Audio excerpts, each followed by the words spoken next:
Monday. And our listener app is the new home of Triple M. Download now to listen live or on demand. Shut up! The footy's on Triple M! We've been hearing the traditional tough talk all off-season. Put on some size, doing really well. Yeah, he's electrifying. And it's nearly time to put up or shut up. Welcome to the big league, young man! Set right on his ass! But first, it's the traditional pre-season hit-out. Sharp start. With traditional big moments. What a grab! This is the AAMI Community Series. For Ream Hot Water and McDonald's, Triple M rocks footy. Oh yes, we're all champions in March, no doubt about it. The AAMI Community Series continues here at the Richmond Oval. It's Port Adelaide taking on the Crows. These two sides, you've got to say, they're at two very different stages of their cycle. They've both got big things to do, though, in season 2022. Port Adelaide, they've got to take the next step. A couple of prelims. Can they get to the grand final? Adelaide, they showed a bit of improvement last year, but then they went on to lose 7 of their last 9 games, so question marks are still there. For McDonald's and Ream Hot Water, Triple M rocks footy, and we have assembled a big team, and we might get underway with our very first guest, a man who I'm not sure there's been a smoother transition from mouthpiece on the field to mouthpiece off the field. We speak of the one, the only Tommy Rockcliffe, 200 games at the Brizzy Lions, and Port Adelaide been dropping bombs on Adelaide's dead set legends. Mate, welcome. How's the off-season been? Yeah, it's been good. It's an exciting time now that the footy's on our doorstep, so really looking forward to the contest today. It's been a nice transition for me, and yeah, as you said, I get to make some money now using my voice in different ways. And look, speaking of champions, we've got one sitting right next to you, a man who he's the recruit of all time. There's no doubt about that here on Triple M. He's on the big stage. It's when he performs. He's a 4-time premiership player, 407 games at the Hawks and Port Adelaide. We are blessed to have the one, the only, Sean Burgoyne. Welcome. Thank you. Looking forward to today, but you couldn't wrap me up anymore there, could you? Oh, well, mate,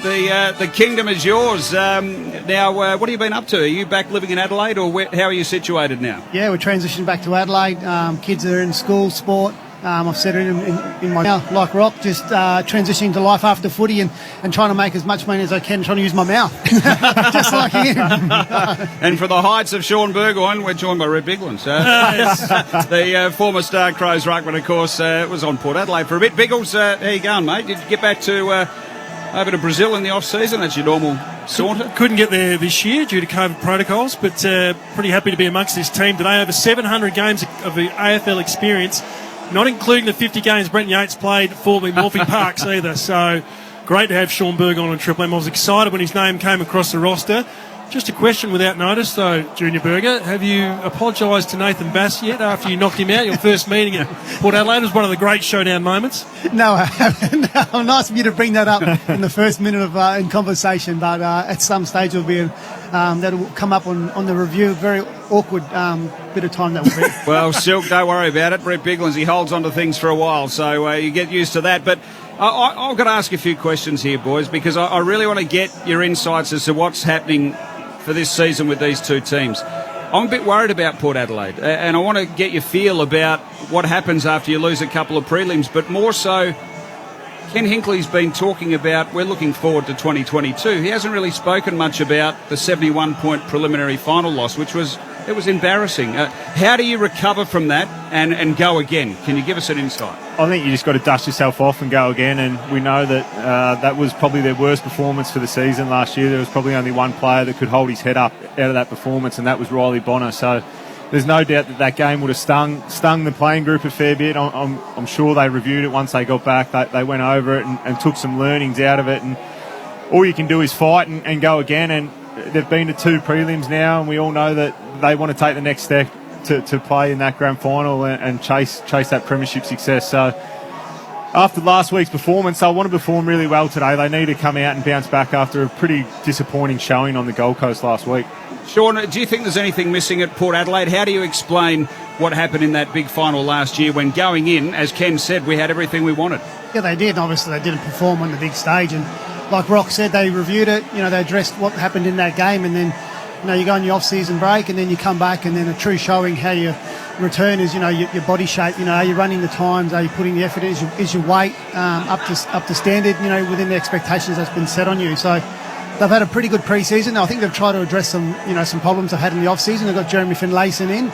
who's going to come in obviously with Dicko out now. He's going to prove to be probably the number one target at the moment, working with Marshall and Georgiades. So they've addressed that. And they've got, Trent Jumonin, who's an experienced player from North Melbourne, and then some young draft kids, so Josh Sims. So all you can do, like Rock said, is just come out to training and train as hard as you can and face when it comes. And obviously they got off to a bad start last week against Gold Coast, but I'm interested to see how they turn up today because it's the last hit out before round one. From afar, Finlayson looks like an almighty pickup for Port Adelaide. Just his versatility, he's about to go in the ruck. We've seen his goal-kicking prowess, and it covers the loss of Laddams, doesn't it? I mean, if you look at it and you think Peter Laddams had so many opportunities and wanting the big price tag, and in the off-season, Port Adelaide have made some tough decisions, but looking back over the last 3 years, they've been the right ones. Yeah, they have. It's good to see a bit of mobility and agility on a number 11 for Port Adelaide. We haven't seen that for a while. And he's got legs longer than his torso as well. And he's got some muscle definition in his arms as well. So he's had an outstanding summer from all reports. I've been down to watch training a couple of times, and he moves certainly very well, and it's disappointing that Charlie's not out there, because I think with Dixon out there, it makes his job easier again. So we're going to have a look at maybe what the round one team looks like. We're not sure whether Dixon will get up for round one, so we'll see how the forward line operates today. What about Adelaide? Where do you think they're at? They got away to a bit of a flyer last year. They won 3 of their first 4. They beat Geelong and they beat Melbourne. They had a couple of good wins.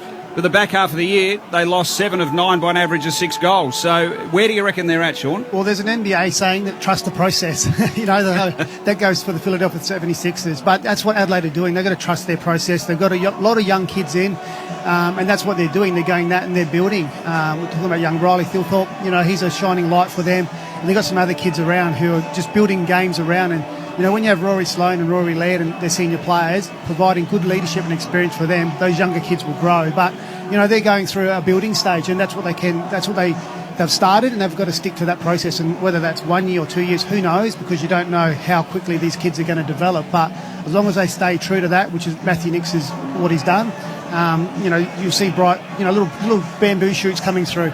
Yeah, I think they're still trying to identify what their DNA is, and they look to build their marks in the back half and transition to the open side of the ground. The concern that I have for them at the moment is I feel like they open up the corridor and their team defence can be... We've seen it last week against Brisbane. They just went through the corridor and kicked numerous goals. So for them, we need to see a better showing than that. Both these teams are really disappointing last week. So the Crows, if they come out today and put in another performance like that, they're not going to be building with much momentum going into round one. So what are the Crows fans' classes at tick this year? So what would they be happy with, do you think, out of this group? Well, I think their list has got younger again. We know that they moved on a few older players, Lynch, Talia and a few others, and they finished 15th in 2021 with 7 wins. So I think somewhere around that. I personally don't think they'll have as many wins this year as what they did last year. I think they surprised a few early, but for them, they just want to see continued improvement and see their kids come on. We seen Rochelle last week pick 6, kicked 3 goals in his first outing. So you just want to see the kids develop and get better, and hopefully they can string a few wins together. Look at that Shawnee Burgoyne just ripping out a little gold nugget from the 76ers early days. Hey? Trust the process. Trust the process and pick up James Harden. Not a bad idea. But we talk about Rochelle and also Soligo. They've just signed contracts in their first year, signing extending to 2025. That was announced this week. And if you're in the first year at a club, is that obviously the Crows want to lock them away, but first year player, you do want that security, but that's a big step early, isn't it? Yeah, well, I think the people at the Crows would see what they're bringing to the table every week. Sometimes you can get a young player in and they can be very mature beyond their age. So they're seeing that firsthand, every single day. So as a Crows fan, if your club are putting faith into them, you've got to just trust them. But yeah, it's also a big risk as well. Signing young kids on big dollars will, potentially big dollars. No doubt, it's been a tragic 24 hours, the passing of Rodney Marsh, obviously, yesterday, and then we wake to the news this morning about the great Shane Keith Warne. We're having a tribute to Warney at half-time, but have you guys got any memories, just a sentence or two that come to mind when we mention his great name? Yeah, we spoke at length this morning on Dead Set Legends. I think when Shane Warne got the ball, you just were glued to the TV. You couldn't take your eyes off it. Any time he got the ball, you always wanted to watch it and see what he was going to do. Exactly right. I'm the same. When I was a kid, I used to drop what I was doing because he had the ball in his hand, because I wanted to see him take a wicket, especially the last over before the break when he took that. So I was like everyone else, devastated when I heard the news. Yeah. It is incredible that a player can have so many stories from different eras of his life. Peter O'Brien owns the Bryan Hotel. We used to down at Albert and the academy down there. The stories he used to tell about Warnie were just incredible as a kid. And then throughout his whole career, he had another story after another story. We'll pay tribute to Warnie at halftime. It's the AAMI Community Series here at Richmond Oval, home of West Adelaide in the Sandfall. For McDonald's and Ream Hot Water, Triple M Rocks Footy. And here is Red Biglan's about to get us underway. Well, the summer showdown. Have a look at Richmond Oval. Perfect conditions. Breeze just blowing to that northern end. And, well, the Crows were mauled by the Lions. We'll be looking for a response. Port were inaccurate against Gold Coast. And they'll be looking for a fast start here today. McDonald's and Ream Hot Water, Triple M Rocks Footy. O'Brien went a mile early, past the footy. Oh, look at Lycett off the toes. No questions there. He'd rolled an ankle against Gold Coast. He's moving well. They grub one forward. Streaming off the back. Look at Marshall's defence. He was brilliant. He was playing at half forward, ran his man down, but unfortunately gave away a free kick in the process. So Adelaide are going to work it off half-back. Opportunity here for Murray. Goes down the line. Going to be a contest here. Jonas got the fist through it. Boken, Sloan. Couple of champions there. McHenry rifled one out. It ends up with Smith. Long left football. Gets it towards half forward. Ollie Wines, Brownlow medalist. He floats across and takes a mark. No, there's a free kick. I think it's going Adelaide's way. It is. So Himmelberg is going to have a shot at goal straight in front. Is that a hold? Might have been. He just tried to protect Ollie Wines there, as all good defenders do, and he may have just grabbed his arm, yeah. Triple M Harvey Norman replay. So Himmelberg, how does he fit into the Crows 2022 lineup? He's going to bomb it from 50. The breeze, he's got that beautifully right through the middle, so they get the opener.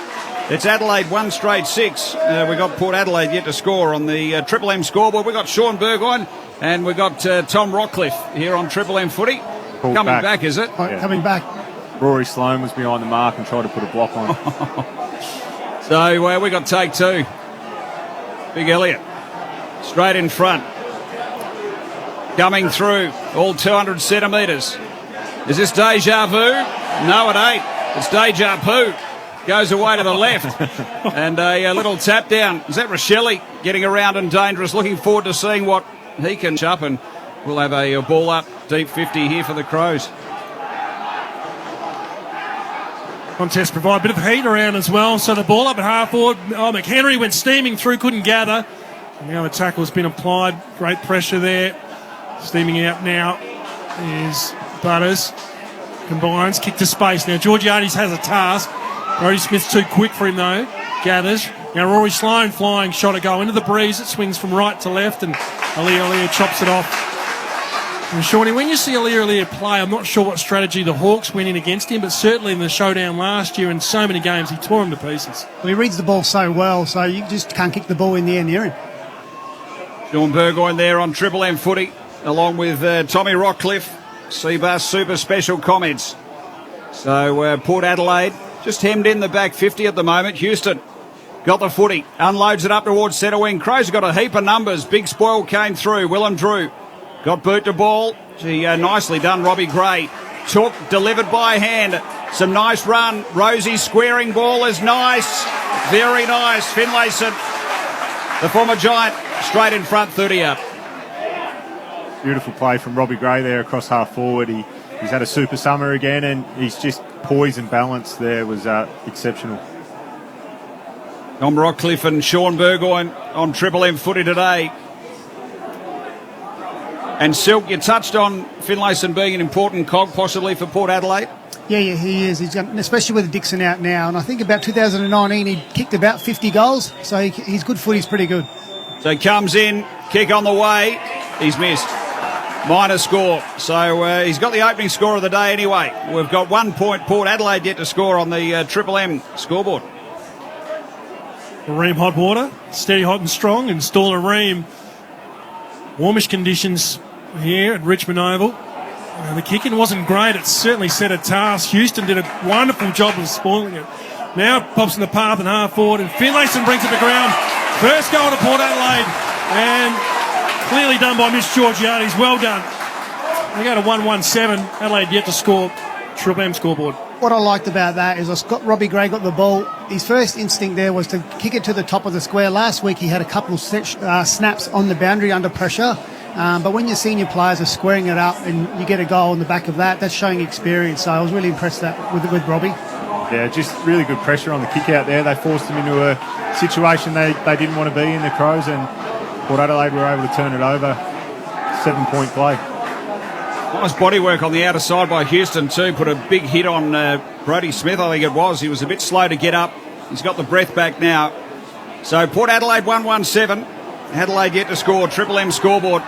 Sean Burgoyne and Tom Rockcliffe in the Seabus Super Spence chairs today. We're back in the middle for McDonald's and Ream Hot Water. Triple M Rocks footy. A lot of players around the ball in the guts and a throw. So good tackle by Schonberg on Butters. What do you think of Butters through the midfield, boys, in a more permanent role? Yeah, I think it's good. I think his development's, he's got to be a midfielder. So Schonberg, kick forward, has landed with McHenry. He was just able to take that. He had Crouch, his teammate, bearing down strongly. Goes short. Oh, it's intercepted. Maybe not a great decision in the end. Marshall, he got the handball from Ollie Wines. Here he is, Butters. Mark Payne, a little bit of run by. Burn Jones through the middle. Handball over the top. They're using the handball a bit here, Port Adelaide. Connor Rosie sends a long one in. Robbie Gray. Dropped a sitter. Normally Robbie eats that for Brecky. Here's Brown for the Crows, deep in defence. Going to travel the required meterage. Umpires paid the mark, so Smith will get the footy deep in the back half for Adelaide. We've just seen again then that Port Adelaide were able to split Adelaide down the middle and make it a pretty easy transition through the corridor. Tom Rockcliffe on Triple M footy all year in the super special comments chair. So the ball out down to the wing. Himmelberg was good, brought it to ground, but the numbers are with Port Adelaide. And now Willem Drew puts it to the top of the goal square, but Butts was strong enough in the contest with Finlayson, just edged him out, and the former rookie took a strong overhead mark. So it's 1-1-7, the power. Adelaide yet to score. Oh, he shinned that. Luckily, fortuitously lands in the stomach of Brodie Smith, who copped a nasty knock early. He's back to his feet, though, and he wobbles 1.5 forward also as well. Wanted to check the pressure in that footy.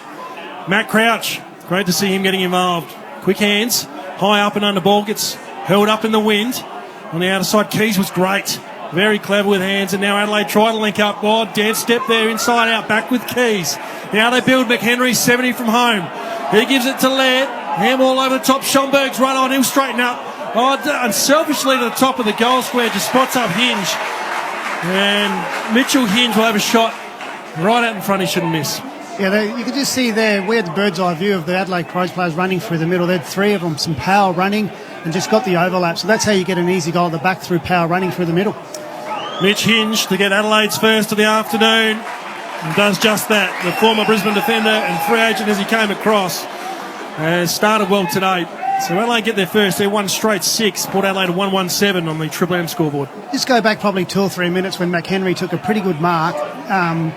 50 metres out straight in front. That's when I reckon when the game's hot, just get over to him and say, go back and have a shot and, potentially kick the goal. But we get a goal 2 minutes later from a young guy, and just settles the nerves in a big game for these young kids. But, yeah, well executed then.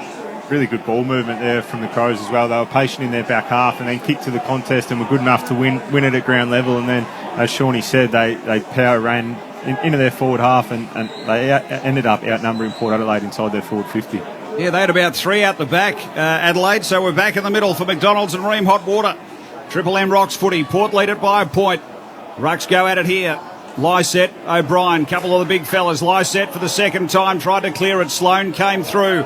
Butters went without it, then he went back and got it, went with it. Here's Jones for Port Adelaide across half-back under some real heat. They're able to just steady, and Bonner able to measure it to Amon, who's had a really sensational couple of years. Tried to get it to Boak, who tried the sliding slips catch. It's out of play right in front of us in the Triple M commentary box.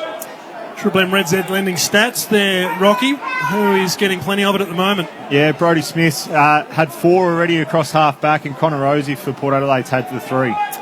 Great to have Red Z lending on board again. Interest rates are low at the moment. Lock them in. Get on board. So from the boundary throw in, Lyset, hands and knees. His second effort work for a big man is just brilliant. And we'll have a secondary ball up right here on the wing in front of the historic Richmond Oval Grandstand, AAMI Community Series. And now the two big mooses lock horns again. Farmed out there from Houston, who gave a nice little handball. Here's Schonberg. Couldn't quite connect. Lice it again off his toes. Yeah, we'll look for the boundary line.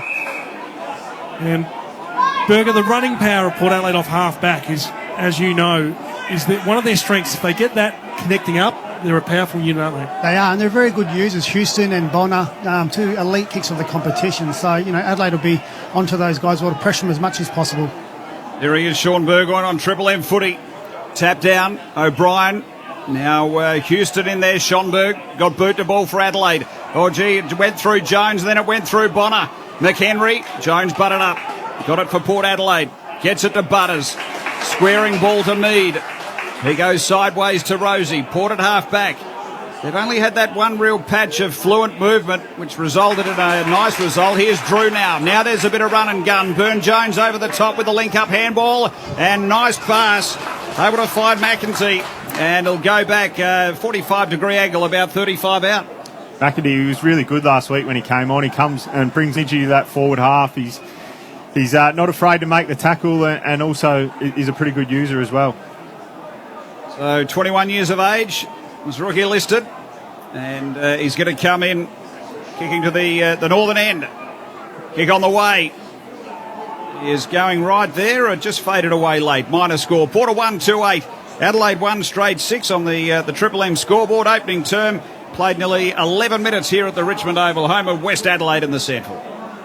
Probably a bit of a surprise to pick Jed McEntee up. Surprised a lot for those who have followed the sample, the double blue, but certainly looks at home at the AFL level. Now, there's a free kick paid on the outer side. Jonas raising his hand, pleading for it. It's not going to him, though. I think the Fog's going to take it. So he's still at half-back. The numbers pushed down. You can see that half-back line for Port getting organised. It dropped short. They went in the breeze. Philthorpe was good. Now Matt Crouch, he's moving well. Tackled and tried to release the handball, couldn't find a target. So it's 1-2-8 Port Adelaide on straight 6, the Adelaide Crows Triple M scoreboard. They're trying to get the numerical advantage here, Port Adelaide, at these stoppages. They're bringing their winger in really tight to try and outnumber that contest. As you can see, Dersma here is almost inside the stoppage. Well, it was a problem for them last week, wasn't it, Rocky? Port Adelaide, they just had the Suns run out of the stoppage too easily. Here we go, Adelaide win it despite Port having the outnumber. Here's Amon, and here's Jones for Port Adelaide, boundary line there. He had a bit of a fumble. He had Rory Sloane bearing down. McHenry, he's wrapped up by Aaliyah. And we'll have a ball up inside the 50 here for the Crows. Yeah, you spot on, Yada. Last week it was a bit like under 10s footy. We'll go that way, they go that way. It was sort of shake hands and see at the end. Tom Rockcliffe on Triple M footy in the super special comments chair. Out of the stoppage, the kick was partially smothered. Keys put Burne-Jones on his backside. And now they get out of half-back. Great check on the footy from Nick Murray. He goes all and all when he goes at the footy. Flat out. He only knows one speed. Been a great asset, no doubt, for the Adelaide Crows. We'll have a boundary throw on the outer side. 12 minutes gone in this first term in the summer showdown. Port Adelaide by 2 points. So a few players around the ball, and Port Adelaide have got Houston out the back of this contest. It's whacked to the front and the boundary line there, and it's out of play. How important are these games, boys? The last one before the season proper. What does this mean in your preparation? Well, it's pretty big. You're trying to get in battle hardened for round one, and this is your last hit out, and you want to get as much as possible out of it as you possibly can. So the coaching group are really taking this game serious as well. So it's almost as for real as you can get. This sort of setup. Ball thrown in. Adelaide win the free. It's going to O'Brien.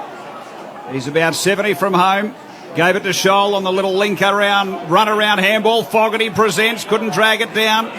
Burne-Jones for Port Adelaide. Here's Amon for the power, squeezed it out, ball spills. Tried to get it out there. It was a round the body ball, and the kick, is that a goal? I think it is. So Adelaide get the goal, and it was McHenry, I think.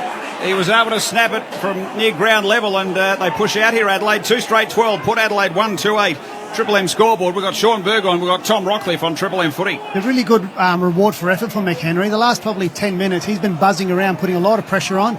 He could have had a shot before, but he turned it over trying to do the team thing. But that goal there, really good snap, but good reward for his effort. There's a lot of energy in the Crows' small forwards pressure. They're putting plenty of pressure on the Port Adelaide defence, and they're getting the rewards at the moment. You'd say that Port Adelaide probably are kicking with the breeze. The ball seems to be dropping short, so the Crows are really up and about for this contest. You're right, Rock. Triple M Harvey Norman replay. You can see that breeze blowing to the northern end quite strong. Adelaide going against it and getting some reward for their hard run and link up. McDonald's and Ream Hot Water, Triple M Rocks footy. So now Mays gets his chance in the up against O'Brien, who was probably Adelaide's best last week. Ollie Wines with a clearing kick to half forward. Marshall did well. He's disappointed under the footy, then turned back on. A great agility for the big man. And the vision was good too. Aim on. Can he get it? No. Tried to spoil. That's where the kick was intended for, but sitting in front was Mitch Hinge, really strong at the contest. So they'll try and clear it out of here, the Crows. Hinge from deep in defence unloads a left football up towards centre wing outer. Himmelberg. It's free kick at the front here, Port Adelaide. So free kick's going to go to Sam Hayes. Still yet to make his official AFL debut, the big fella. But no Laddams, obviously, at Port Adelaide. He'll get his chance this year. Here's Byrne-Jones. Sends a long right football inside 50. And just the target for Port Adelaide they're struggling to find there at the moment. Here's Mead releasing a handball to Wines. Gets it to Rosie. Linking handball. Byrne-Jones runs inside 50. He's tight against the paint. It's a squaring sort of ball. Adelaide have got a heap of numbers and just whack it through Hinge. So minor score, and they just can't find a target. Port Adelaide at the moment inside 50. It's 2 straight 12 Crows. 1-3-9 Port Adelaide. Triple M scoreboard. Good to see Sam Hayes out there. He hung around in the off-season to make sure that he got his fitness levels so he could play AFL footy. So he's starting to see a little reward here. Yeah, and he missed the intra-club trial, didn't he, Rocky, with a bit of leg soreness, and off the back of the best and fairest for the Magpies last year. 5 years on the list, and of course not forgetting the big man had an ACL, but for those who watched him in the SANFL last year, he's growing in leaps and bounds. And we'll go head-to-head here. Get a lot more game time with Lysett with that dodgy ankle. And so from the boundary throw-in, he locks horns there and does a good job of bringing it to ground. Numbers with Port Adelaide again. Ollie Wines has been busy. Now Lockie Jones tried to take him on, but Rory Sloan was clever with the hands, just chopped it off, and now they're going to build Adelaide. So through centre wing, and they work it forward here. Himmelberg, beautifully done, Aaliyah. That was back with the flight sort of stuff. Took a nice mark. And he's getting 50. So have a look at that for a mark, boys. Harvey Norman replay. Beautifully taken by Aaliyah, who was such a revelation. All-Australian as Burton sends Port Adelaide inside 50, and here's where they're falling down. And O'Brien just able to plonk himself. What do you think they do with this forward structure at the moment, the Power Boys? Yeah, we said we were going to get an insight to see what it would operate like without Charlie Dixon out there, and at the moment it's not working, I don't think, Shawnee. They need to try something different here. Yeah, well, you can't just bomb it to O'Brien. He's standing there. He's impacted the last 2 long high balls, so you've got to lower your eyes and we'll kick it to where he's not. Pretty simple. Sean Burgoyne, Tom Rockcliffe, Triple M super special comments here on Triple M. So they kick to that hot spot again, and no numbers at the footy. Rory Sloan read it best for his first game. Competitive hit out, that is, this year. But his return kick is horrendous in the chest of Aliir, who's racking up his intercept marks, as he always does. And then gives a handball there. Riley Bonner. They'll reload. Big pack. Oh, Rosie went early. Mead. It was just scraped through for a minor score. So Port Adelaide now 1-4-10. Adelaide Crows are 2 straight 12. Do you think Hayes has got to go in to engage O'Brien here? He's just sitting out on this about 60 metres out from goal, and O'Brien's sitting by himself in the hole there, Sean. Well, definitely. If it's not Hayes going to engage him, a tall forward has to go over and put some body on him, because you just let him have a free run and jump. Dawn Burgoyne, Tom Rockcliffe on Triple M footy. Footy wrapped up, centre wing outer. And we'll have it balled up out there. Matty Crouch starting to get his hands on the footy. He's had 6 touches early on in this game, and Darcy Byrne-Jones for the Powers had 7. Key numbers on the Triple M Red Z lending stats. Footy out of side. Here's Willem Drew for Port Adelaide. That man hassling him, Crouch. And ball back in board. Here's Burton. Little soccer off the deck by Keys. And boundary line there. We'll have it thrown in left half forward for the Crows. again, they're just not getting any free ball movement, are they, Port Adelaide? Adelaide's pressure around those stoppages is really good. Ben Keys runs a little bit like you, Rocky, sometimes, don't you reckon? Looks like he's running on 17 on the treadmill but not really going anywhere. Jeez, he's a hard worker. I hope he's got a better running style than me. Just slightly. Matt Crouch, 55 from home. Leans on a left foot ball. Hinge is going to have a fly at it. The only one with eyes on the footy. Everyone else was concerned with Thilthorpe, and Hinge went at the footy and he marks 30 out in front of the goal. Seemed to be the only one watching the ball. It fell short like the McHenry ball about 5 or 6 minutes ago. He watched the ball the whole way. Everyone thought it was going long, and easy uncontested chest mark in the end. Had a good start to this game, Mitch Hinge, after a shoulder reconstruction last year. He's taken marks in defence and he's lined up for his second goal now. Coming in for goal number 2. Debuted in round 1 for Adelaide, of course. He started with Brisbane. That is ugly. Across the face of goal and out of bounds on the full. He came on as that emergency sub, the medical sub, I should say, against Geelong in that upset victory for the Crows. Then did his shoulder and didn't play again. So making the most of his off-season now and looks to be doing pretty well at the moment. So Port Adelaide, they try and get a bit of movement happening. Gee, great hassling pressure. That was Rochelle. He was able to smother the boot there of Burn Jones, and it's out of play. Of course, Adelaide, they won't have Tex Walker for the first bit of the year. How far away is Charlie Dixon? Rocky, do you know? Yeah, well, it's touch and go whether he plays round 1. My feel is that he probably won't play round 1 or maybe even round 2. Okay, throw in. Just forward to centre wing out of side. Got Ollie Wines, and he was held without the footy. Advantage paid. Here he is, the X-Man Dersma. He's all zinced up, got the wide zinc across the nose. He butters up again. Ground level ball. Rosie working in a tight space. Here's Ollie Wines. It's it across to Boakey. Gee, he was hit pretty hard. He was able to get up. Now, free kick going Adelaide's way here, I think. It's going to Schonberg, who's just back with a centre wing. Choice Hotels around the grounds earlier on today. It was the Tigers by 25 points over your former side, Sean Burgoyne and the Hawks. Schonberg had a big off-season, put a lot of Ks in and really worked on his body whilst everyone else was having a break. He kicked a half forward and the kick was partially smothered. Now, the defence for Port Adelaide has been terrific. They rebound off half-back. Now they drive into attack. Marshall's got the break on his opponent. Did well to put it in the path of Georgiades. He gathers, assesses the situation, has Boak for cavalry.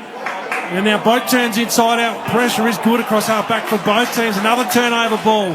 And Laird's going to try and break the lines. But still, they can't gather the footy. Lockie Jones good, and they'll see it over the boundary line for a throw on the outer side. Adelaide by 2 points on the Triple M scoreboard. It's pretty scrappy there, play from both teams, but that's because the pressure's at a really high standard at the moment. Feels like Adelaide are bringing more heat at the moment than Port Adelaide. I'm not sure what you think about that. As we'll have it thrown in. It's a 2-point lead Adelaide have over Port Adelaide. Ball spills out. Adelaide win it. Across half-back again, and it's out of play on the full. Yeah, you tend to agree. They've certainly out-tackled them, and it feels that way that the Crows are just hunting in numbers at the moment and putting so much pressure on Port Adelaide's midfield, and they seem to keep turning the ball over by hand.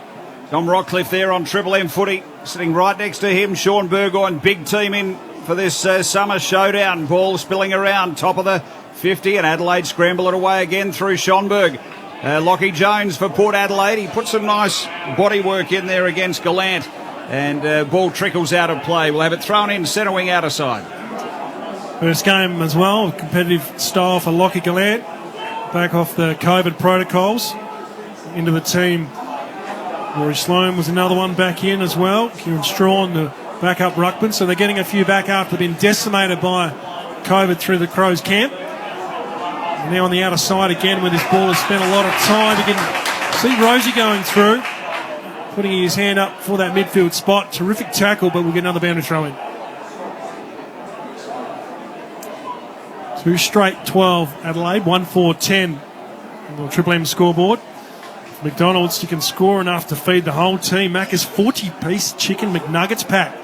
You might want to rename that Tom Rockcliffe pack. He'd do that with sweet and sour and barbecue sauce. That's the entree. I'm going to say you wash that down with 8 cheeseburgers. So they move it sideways here, Adelaide. They've got the footy. And a nice chiselling ball to Rory Sloane. Takes it in front of Ollie Wines. Couple of stars there. Beautiful day here at Richmond Oval. Goes with a sideways ball to Laird. He goes short to Scholl. 24 minutes gone opening term. Scholl's little ball. Able to get it to McHenry. Kicked a goal earlier on. Adelaide lead it by 2 points. 2 straight to 1 goal for. As he goes long here, McHenry looking for Fogarty and a one-on-one with Cleary. And it's fisted to the line. Out of play. We'll have it thrown in. 55 around from the Crows' goal. Shorty, I'm interested in what you think of Fogarty, and he's been on the list a while now. No Tex Walker. He's got to make that forward line his own, doesn't he? Yeah, he's been there a number of years now. I think all Crows fans want to see him take the next step, especially with Walker coming towards the end of the later part of his career. So it's a really big opportunity for him. And here he is on cue, leading up. That's what the big guns do here on Triple M. They predict the play. And Fogarty came steaming out. And we know how good a set shot he is. When they compare his statistics for his accuracy, he's right up there with the Dunstals and the Locketts for those early period in their 50 games. It's a remarkable accuracy for a young player. Here he comes. For his 41 games, 50 goals, 17 behinds, into the teeth of the breeze, and he didn't allow for it. Goes the old commentator's curse. Pretty sure he's not listening to us, Rocky. Good pump up. 2-1-13, Adelaide Crows, 1-4-10, Port Adelaide, Triple M scoreboard. So sideways, ask you a bit about Zach Butters as well as we go through the day, boys. Just the way they're not sort of getting any dangerous stuff forward as he goes short here. Houston to Mead and back to Houston. He ran on outside the boundary line. Intelligent stuff. Then he launches a ball long, a one-on-one. Gray and Brown. Ball spills down. Ground level, nice little pick up Smith. And Smithers right foot boot. He's kicking it to Aliir. They got it outnumber. Lockie Jones, big fly out of play. But I remember when Butters was out last year and Ken Hinkley was just talking about how important he is in creating options forward. I know moving into the midfield, it's a bit different, isn't it? He can't come with that same sort of run and carry. Yeah, that's right. We know how important of a player he is to Port Adelaide, and he was sorely missed last year in that role when he went down. And now we've seen him sort of transition into the midfield a little bit more. We know that they think they're a little bit one-dimensional in there, so they want to get Butters and Rosie and a few other guys through the midfield. It's a lot of speed if they can get in there, and big raps on Butters for that midfield time. Of course, missed half of last year with that foot injury, but was dominant versus the Gold Coast in the midfield, so that is exciting for Port Adelaide, what talent he is. And that kick is not talented from Jonas. It's out of bounds on the full. It was right in front of the interchange gates. Houston was sitting there. Thiel thought, he balked Houston, and then kicks to the 50-metre arc. Oh, Fogarty just belted Jonas out of the way. No free kick paid. Keys and Laird are trying to pick it up. They can't. Dersman was good enough just to take them out. Now the kick off the deck lands in the arms of Brodie Smith, who kicks to the pocket. And Lear did well with the spoil, brought it to the ground. Pressure in that pocket is great. And we'll get a ball up as Ryan Burton jumps on the footy. Very risky from Lockie Jones there to soccer the ball off the ground, right in the middle of the oval, straight up the middle. And if you give the Brodie Smith time and space like that, he's going to hit a target. And so lucky to get that mark, but a free kick nonetheless. So he got the handball keys, gets it across to Himmelberg, snaps across the body, and it's a minor score, is it? No, it didn't quite register. Trickled out of play, so nothing additional. 2-1-13 here, Adelaide.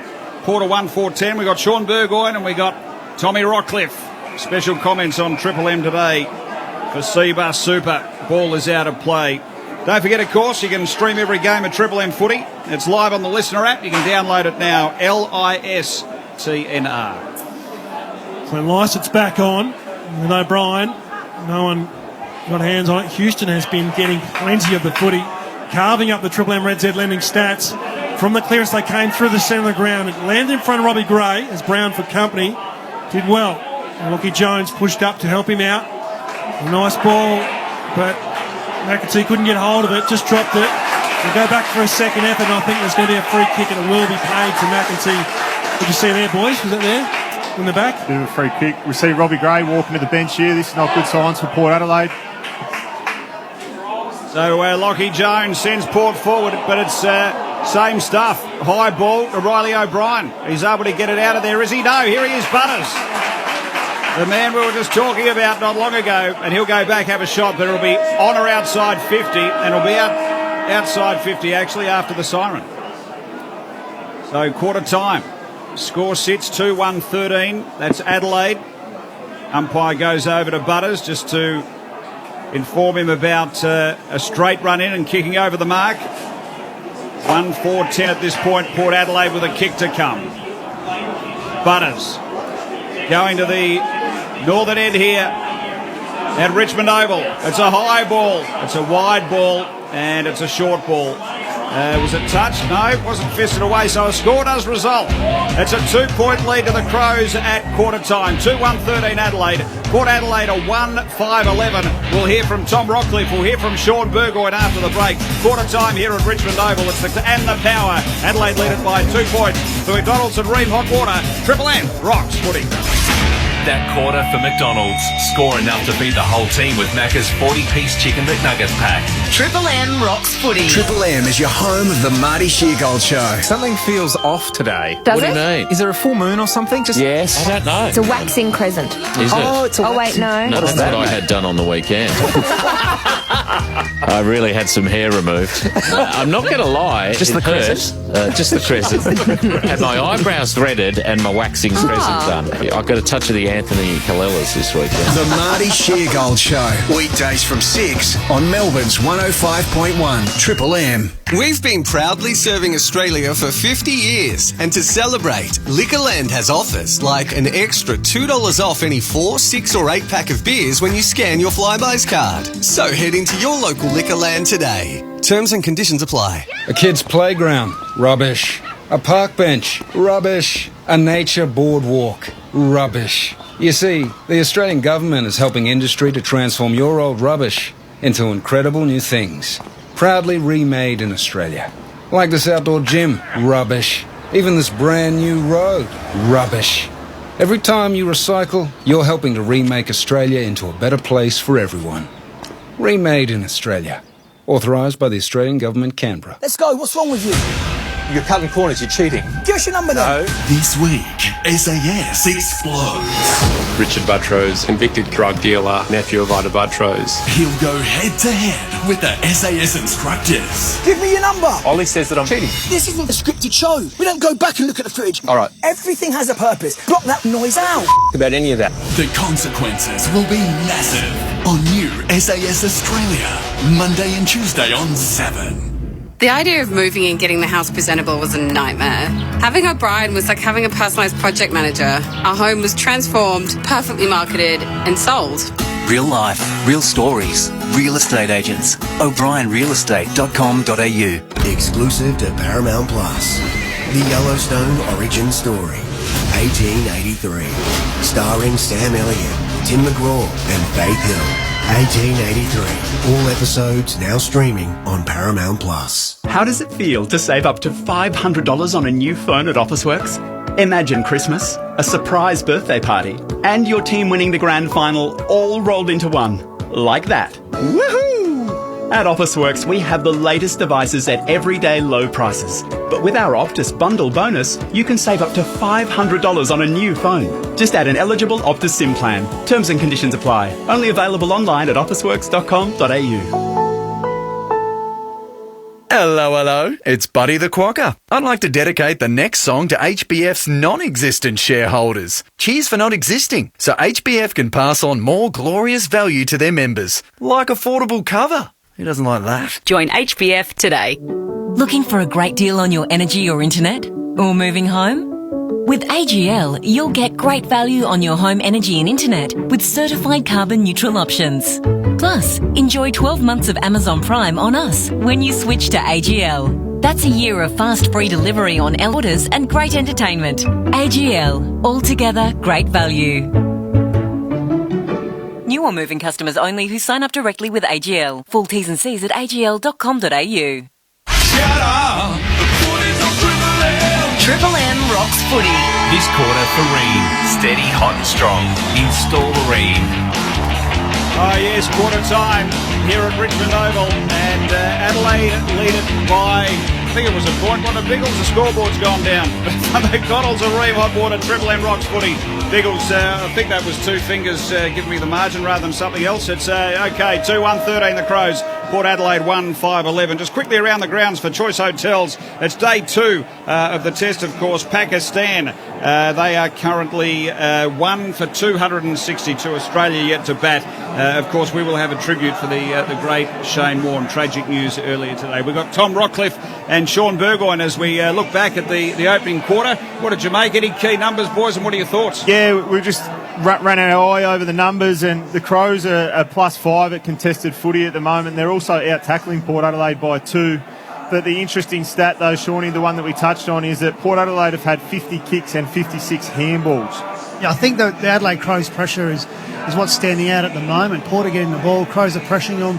They either hand pass it to someone else under pressure and then they get another stat and another stat, so they might have a bit more of the ball, but I think it's because Adelaide are forcing them to hand pass. And in that first quarter, I saw 2 different styles. I saw Port kicking it long with the breeze, thinking the breeze will do it for them. Adelaide kicking into the breeze, and they were short kicking and then running in waves, and then knowing they have to, take ground with their feet before they can kick it long. So it'd be interesting to see if they both keep that same style, because they're both kicking to opposite ends this quarter. Yeah, I think the Crows would be really happy with how this game started. Port Adelaide not so much, as we see Robbie Gray walk to the bench again. It looks like he may have done a right hamstring, or hopefully it's only a minor one. Well, there's no ice or anything on him at the moment. What would that tell you?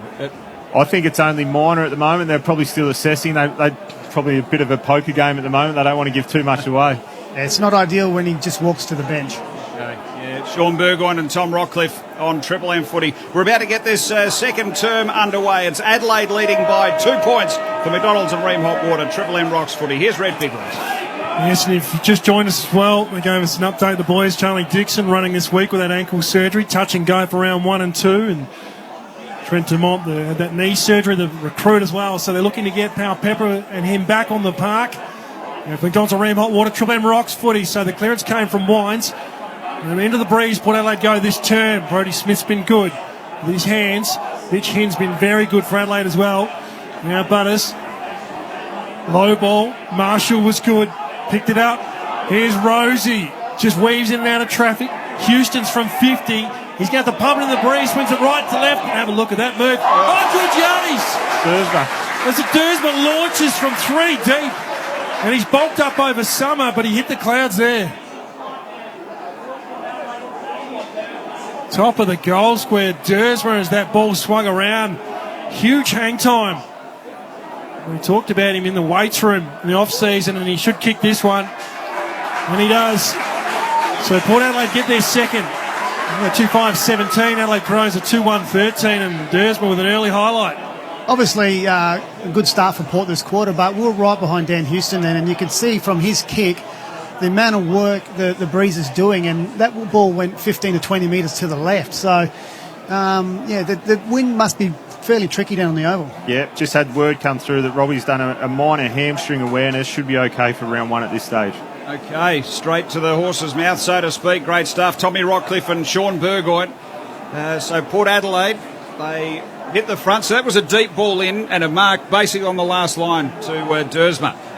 Probably not the ideal way they want to get their goals, but it's a way to get it, I suppose. Now we're back in the middle for McDonald's and Ream Hot Water, Triple M Rocks Footy. And it's a 4-point buffer to Port Adelaide. Gee, this ruck contest has been brilliant between O'Brien and Lysette today. Ball spills out to Hinge for Adelaide. Willem Drew put the clamps on Sloane. He got rid of the pill. Here's Boak. Centre wing out of side. Goes back to Burton. Bonner. Great smother again. That's by Hinge. And Sean Burgoyne, you've touched on this stuff. Just the little hand in, the smother, the saving of metres. Adelaide are bringing the heat. Yeah, well, when Port are out, Adelaide are still putting him under pressure. Exactly like that. Second smother that I've seen from the Crows through desperation. Triple M C-Bus Super special comments. Sean Burgoyne, Tom Rockcliffe in charge of those today. Sean Burgoyne, his Triple M debut started well. And out of the stoppage, Porter looking a bit sharper with their hands now. Ryan Burton ended up with it from Burn-Jones. They've transversed all the way across to this member's side. And the kick there from McEntee was looking for his former captain in Boak, who couldn't quite bring it down. And now around the corner. High up and under ball. One-on-one contest from Marshall. Didn't quite read it. But that is great stuff there from Murray crashing through. But he gave away a free kick in this. And Georgiades will be 55 from home. He's an excitement machine, this guy, and Georgiades. Here we go. Now, that's a bit better for Port Adelaide. Finlayson on the leader. So he's going to go back tight angle and from probably just on 50. Been a bit quiet to start the game so far, Finlayson. He's coming up for his second disposal here, so he'd want to get involved as the game goes on. One of the rare moments I've seen a player lead at the ball, Rocky. I don't know if Adelaide have been able to clog up the space or whatever, but Finlayson, he doesn't go for goal. It's the squaring sort of stuff. Here's Boak at ground level. Here's Willem Drew for Port Adelaide. They got some numbers. Butters again. Boak handball. Lysette releases by hand. Dersma. He goes back. Opportunity here for Bonner. Sold the candy. Got on the left boot. Sizes things up. It's a bit shallow. And last line of defence. Murray's able to take a mark against Rosie for the Crows. It's like Port Adelaide think Riley O'Brien's wearing a Port Adelaide jumper. Every time they go inside 50, they seem to kick it straight to him. And here he's in question again. Good contest. The ball landed in Fogarty's arms. Here's Rochelle. He's trying to run on Burn Jones, but Rochelle was really good. Went back, second effort, then gave a handball to a running Keys. He's at half forward. They got a handball inside. Crowd want another free kick down ground, but Keys on his left foot will have a shot on goal, going left to right, but missing. And Rochelle went in for second cracks. Butters was the man. He's got plenty to say. And I'll tell you what, Josh Rochelle, he's a confident man in his own ability and his skill. And that was exciting. 2-5-17 Port Adelaide, 2-2-14 the LA Crows, Triple M scoreboard. Two young future stars going at it out there. It's good to see that both of them not taking a backward step either. Get a look at the Harvey Norman replay, and Robbie Gray is iced up. So he's got that right hammy on ice.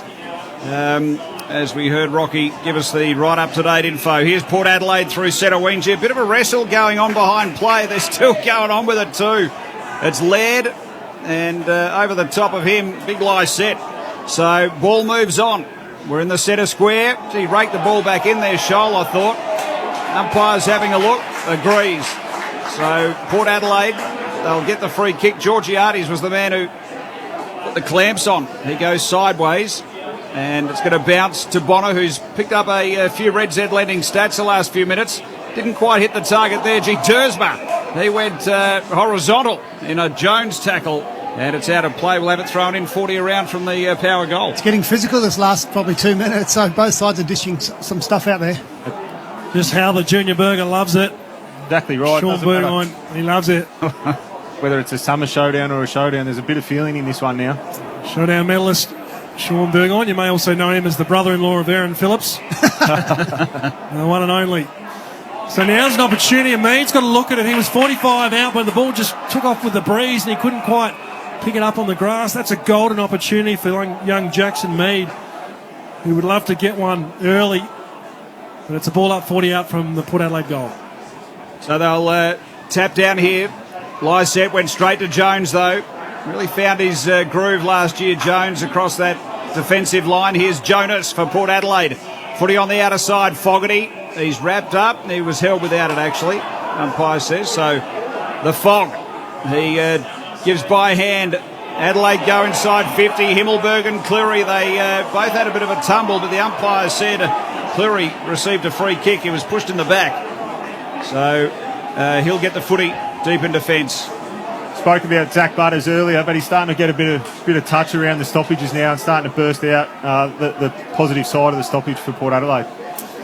Rocky, is his size up there for a midfielder? Because you think of the big mids like Fife and Cripps, is his size going to hold him back from going into that centre bounce? I don't think so. I think you see all shapes and sizes go through there. We've seen Lachie Neale win a Brownlow medal, Tom Mitchell. So as he matures and develops, he'll put some muscle size on, and he had something that the other guys don't have in there. He's got that zip and sidestep and wheels. So it's a different dimension for Port Adelaide when he's in there.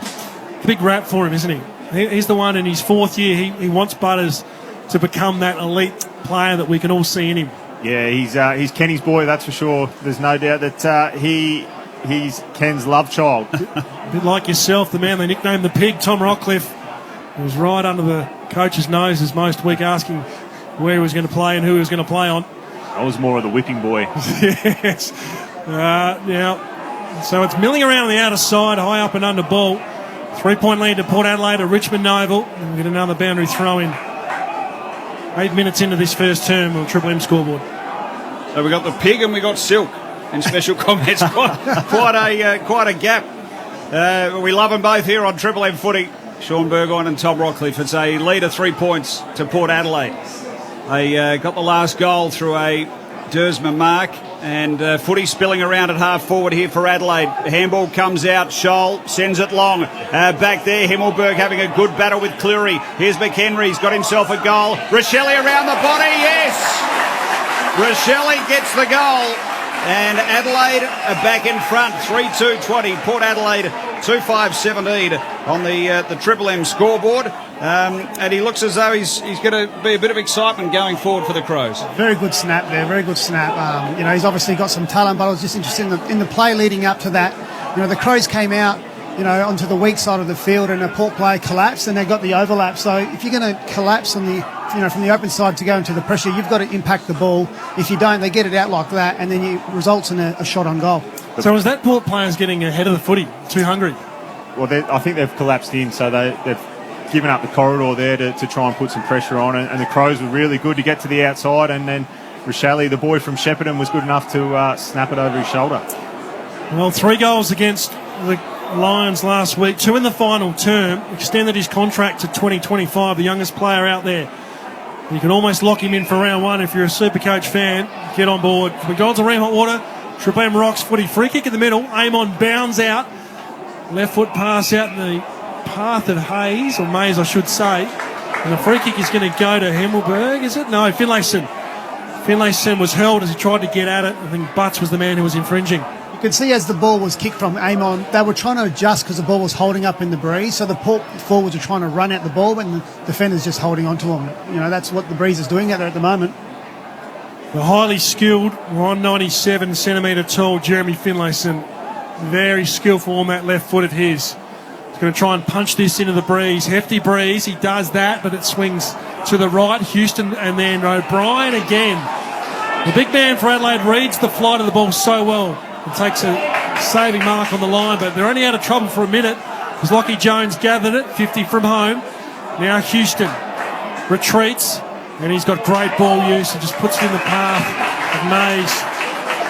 Well done. Sam Mays is 55 from home. He broke the duck last week, 13 straight behinds he's kicked, but got a goal against the Gold Coast. 55 out. Sam Mays, former line, and he squares it up with a kick. Yeah, well, I'm not sure who it was intended for, but Chase Jones did a good job picking it off. Been very good down there, the Adelaide Crows, in their defensive 50. Their ability to intercept mark and not give lead up to Port Adelaide's been really important in this game. So here's an opportunity for Port Adelaide. Rosie goes deep, looking in that Mays direction again. He brings it to ground. Schonberg under some Mead pressure. Here's Brown for the Crows. Gets it out of that defensive 50. Alier, he's back there. Byrne-Jones. Boundary line might beat them both. It does. So we'll have it thrown in. Attacking side, a centre wing on the outer side here at Richmond Oval. Crows lead it by 3 points, 20-17 on the Triple M scoreboard. Rory Laird has 12 disposals. He's leading disposal getter on the ground, and Connor Rosie and Riley Bonner have 11 each. Triple M Red Z lending stats there. As the ball is bobbling around, a lot of players around it. Keys tried to put a tackle on Boak. He's starting to rack up a few. He goes up towards half forward with the kick. It's a little kick and hope sort of option. Here's Chaz Jones for the Crows. He gets it working to the outer side, and working hard is Lysette, the big fella. He made distance to get over there. He was with McPherson, and the ball is out of play. We'll have it thrown in again. 12 minutes into the second term, Port Adelaide trail the Adelaide Crows by 3 points. Crows going with a strong breeze in this second term. Tom Rockcliffe, Brenton Yates, Sean Burgoyne and Rhett Biglands are here with you this afternoon. Now the free kick's been paid. Couldn't quite pick up what it was for, boys. Did you see it? It's a hold. Sorry. It's a hold on the Triple M Harvey Norman replay. And Riley O'Brien is doing really well. So Schonberg just looped around and got the handball off him, and then it kicks to the pocket. It's wayward and it's out of bounds on the full. Not ideal when you're wrapping on your right foot on the boundary side. Just makes it easier. You've gone from an attacking position into a defensive position, and then you kick it on the full. So I'm happy for the handball receive, but I want you wrapping on the inside, and then gives your forwards a better opportunity. 400 games, 4 premierships there. You can hear it from Sean Burgoyne. The footy intel we've got outstanding here today on Triple M Footy as Adelaide, they work it forward. Here's Himmelberg, ground level. McHenry getting busy, snapping, going, post. Right into the woodwork. And, he has been busy up there, though. It's Adelaide. They're 3-3-21. We've got Port Adelaide 2-5-17. Played a bit over 13 minutes in the second term on the Triple M scoreboard. Bit of a scrappy affair there, Silk, isn't it? It is at the moment. It's a bit of a lull in the game, isn't it? Yeah, it's not a great spectacle here so far. Normally when there's a lull in the game, it's when Tom Rockcliffe talks about his 57 disposals at sample level. Silk, has he hold that one yet? I'm sure he'll rip it out. Port Adelaide build now. Rosie overran the footy. Jackson Mead tried to help him out, but Brodie Smith's been pretty good after copping a heavy knock. Out of Butts, back to Smith. Now it's Brown. He's got Crouch. Great to see Matt Crouch out there. Missed the whole of last year with that groin injury. Moving pretty well and looking fit too. Now they build across halfback. Chase Jones in the back of the centre square, using a slow build-up play. And Rory Sloane has the footy. So it's a 4-point lead at Adelaide Crows, 14 minutes into the second term. Long ball from Sloane, a half forward. O'Brien's hands are just unbelievable at the moment, not dropping a mark. He's been huge out there today, now 50. So was that Aaliyah coming through the protected area? It's going to be a shot on goal, basically straight in front. I think it is on the Harvey Norman replay. So Riley O'Brien straight in front, and he slots it through. So Adelaide are 4-3-27. Port Adelaide are 2-5-17 on the Triple M scoreboard. We've got Tom Rockcliffe, we've got Sean Burgoyne on Triple M footy. How much did you love that, Biggles, as a ruckman, when you took a mark and then someone gives 50 away and you get to kick a goal from the top of the goal square? All the pressure's off. Love a bonus. He's improved his kicking, though, Big Rob, in the off-season. It was one thing he identified as his weakness. Got a goal last week as well, and you've seen him start to use the ball a bit smarter. You mentioned before when there was the loop around not to give it. I think he's just having that awareness now as ruckman, really coming into his own. Yeah, well, I think the guy's got to also understand that a ruckman normally do give the handballs, and if you yell at them enough, they will give it. So, just back him in at some stages to kick the ball as well, and he's got a goal now. There's no real advantage from stoppages at the moment. It's a pretty even contest, but Riley O'Brien's work around the ground has put him in front in that ruck battle. Triple M C-Bus Super special comments from Tom Rockcliffe and Sean Burgoyne here. McDonald's and Ream Hot Water, Triple M rocks footy. So Brodie Smith came off the back of the square and got a clearing kick from that centre bounce to half forward now. Oh, that's a beautiful gather there from Saligo. Gives it back, and now Himmelberg has a look at it. Aaliyah was good to body him out. It spills to the forward pocket for Adelaide and over the boundary line. Rochelle sees it over the boundary. 10-point lead to the Adelaide Crows. 16 minutes into the second term on the Triple M scoreboard. So we'll have it thrown in, and Rucks are going to go at it here. O'Brien is up against Hayes. Ground level. Crouch got a dribbling ball forward. Himmelberg. Schonberg in there for Adelaide. Burton. A laser sort of handball. Got it to Wines. Here's Amon from half-back, sending it in the Rosie direction. Mays is there for Port Adelaide. Chase Jones upended there as he got rid of it. Here's Ollie Wines, just scrambling forward, but Adelaide have got a stack of numbers. Murray just walked through Mead. Got boot to ball. Sends it forward. A few tired boys out there at the moment as we head towards half-time. Burton looking for Wines. Here's Duday too high. It'll be a free kick. So the Brownlow medalist to get the Sharon on the centre wing outer side. Here's Burton who floats by him, and then Duday just chopped off the handball. Burton was a bit casual and they didn't really progress, so wasted opportunity there for Ollie Wines. But you mentioned the boys being tired out there. The COVID effect on a lot of players takes a lot to get over, doesn't it, Rocky? Yeah, I haven't had it yet, but... No, I haven't either, but the players are saying that. Yeah, they are. It certainly can have a lingering effect on your energy levels. You'd think, look at that from Lockie Jones. Went through about 5 players, but then put Rosie under pressure. Was under all sorts, but Rosie was good enough. Brown intercepts for Adelaide. Now he kicks to half forward and Fogarty goes smashing through, puts the big body on the line and gives away a free kick at the time. No, he doesn't. He receives one. Got him over the shoulder, but old Hank Burn-Jones, Mr. Reliable, with his eyes on the footy, courageous, takes an intercepting mark. Wearing ball gets it to Drew. Gee, it's 50. So they've just encroached there, Schonberg. So Drew's going to go right at the top of the 50 here. Chance for Port Adelaide. And Adelaide have just had a lot of numbers around the contest. He dishes off, gets it to Amon. A chase down coming from Keys. Amon, geez, pushed it way across. Oh, mark taken. Last line, Georgiades. And he'll go back for a little snap around chance. She was about third or fourth in line there. Georgiades, he's got that sensational leap. Just able to leap and pluck. And this to drag the margin back. It's been all Adelaide, really. I know we had Dersma early on get that goal, but Adelaide have just been bringing it. As Georgiades, gee, no one on the goal line for Adelaide. It went through about 4 foot high. So goal goes to Port Adelaide, and it's a 4-point margin. Georgiades with a couple. 4-3-27. That's the Crows. Port Adelaide a 3-5-23. Ream Hot Water, steady, hot and strong installer Ream. Tom Rockcliffe, Sean Burgoyne on Triple M Footy. That's a coach killer, Shawnee. Yep, it is definitely number one rule in footy when someone's having a shot on goal, someone on the goal line. But I'm going to state the obvious here now. That 50-metre infringement, I think it's going to take a while for the players to get used to it because at this rate, there'll be 4 or 5 or 6 50s every game with that. So players have to adjust really quickly because the umpires are going to be very, very hot on it. Yeah, they've done so much right in this game, the Adelaide Crows, that their pressure's been outstanding. They've forced Port Adelaide into a handball game that they don't necessarily want to play. And unfortunately, they just let themselves down by a couple of errors there, give a 50-metre penalty and then no one on the goal line. McDonald's and Ream Hot Water, Triple M Rocks Footy. Score enough to feed the whole team at Macca's. 40-piece chicken McNuggets pack. One of the best deals going around. We'll get a restart. The bounce wasn't great. The deck is sensational here at Richmond Oval.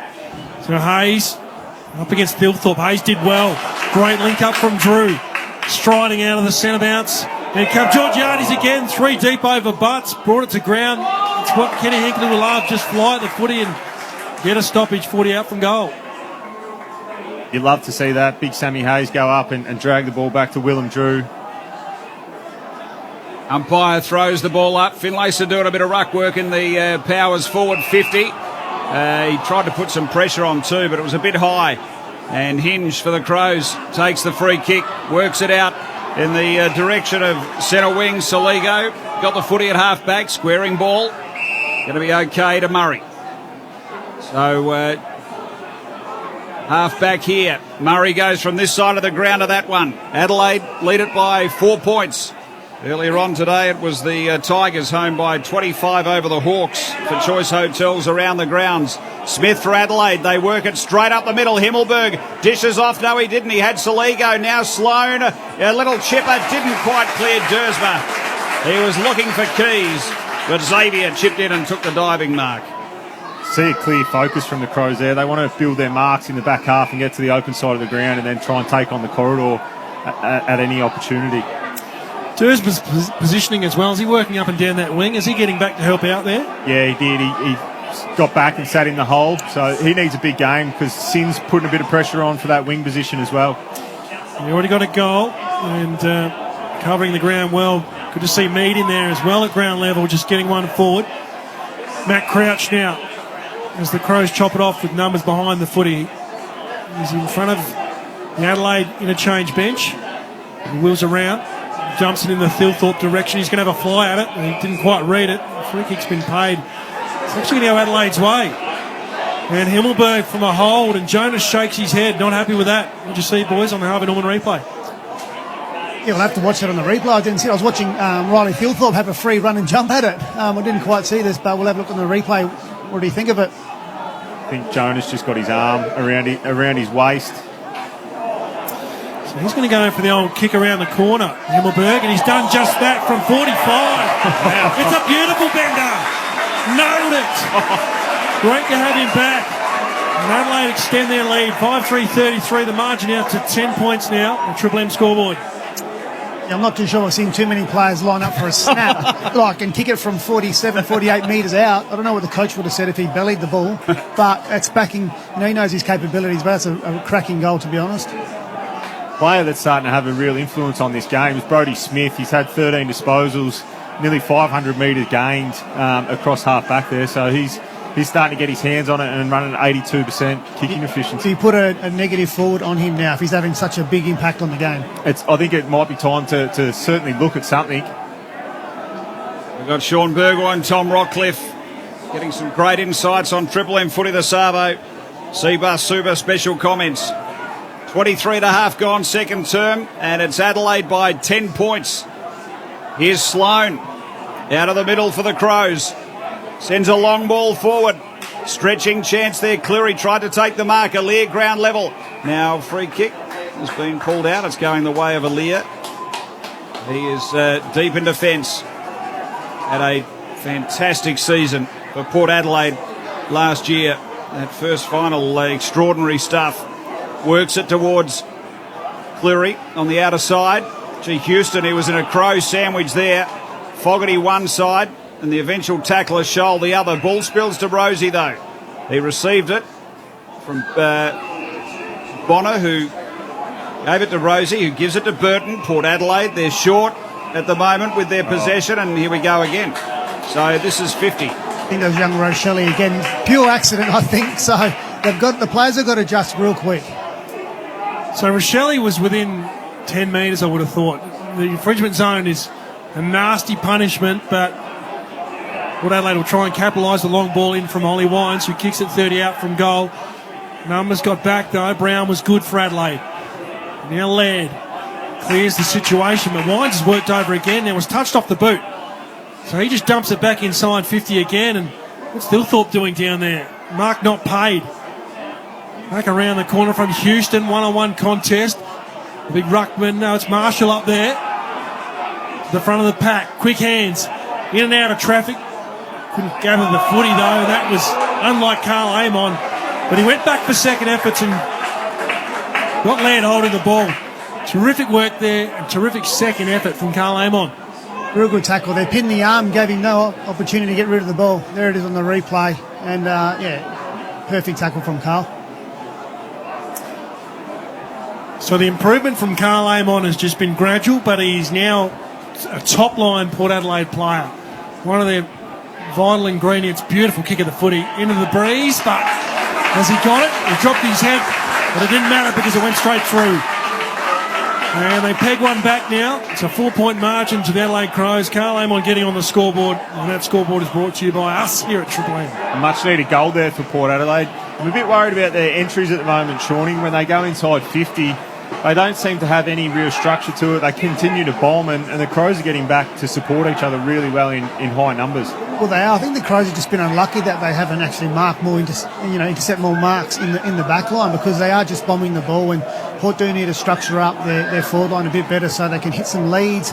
Or if they can't do that, just kick the ball along the ground, to be honest, so that way the Crows can't mark the ball. It's a bit of a different forward line.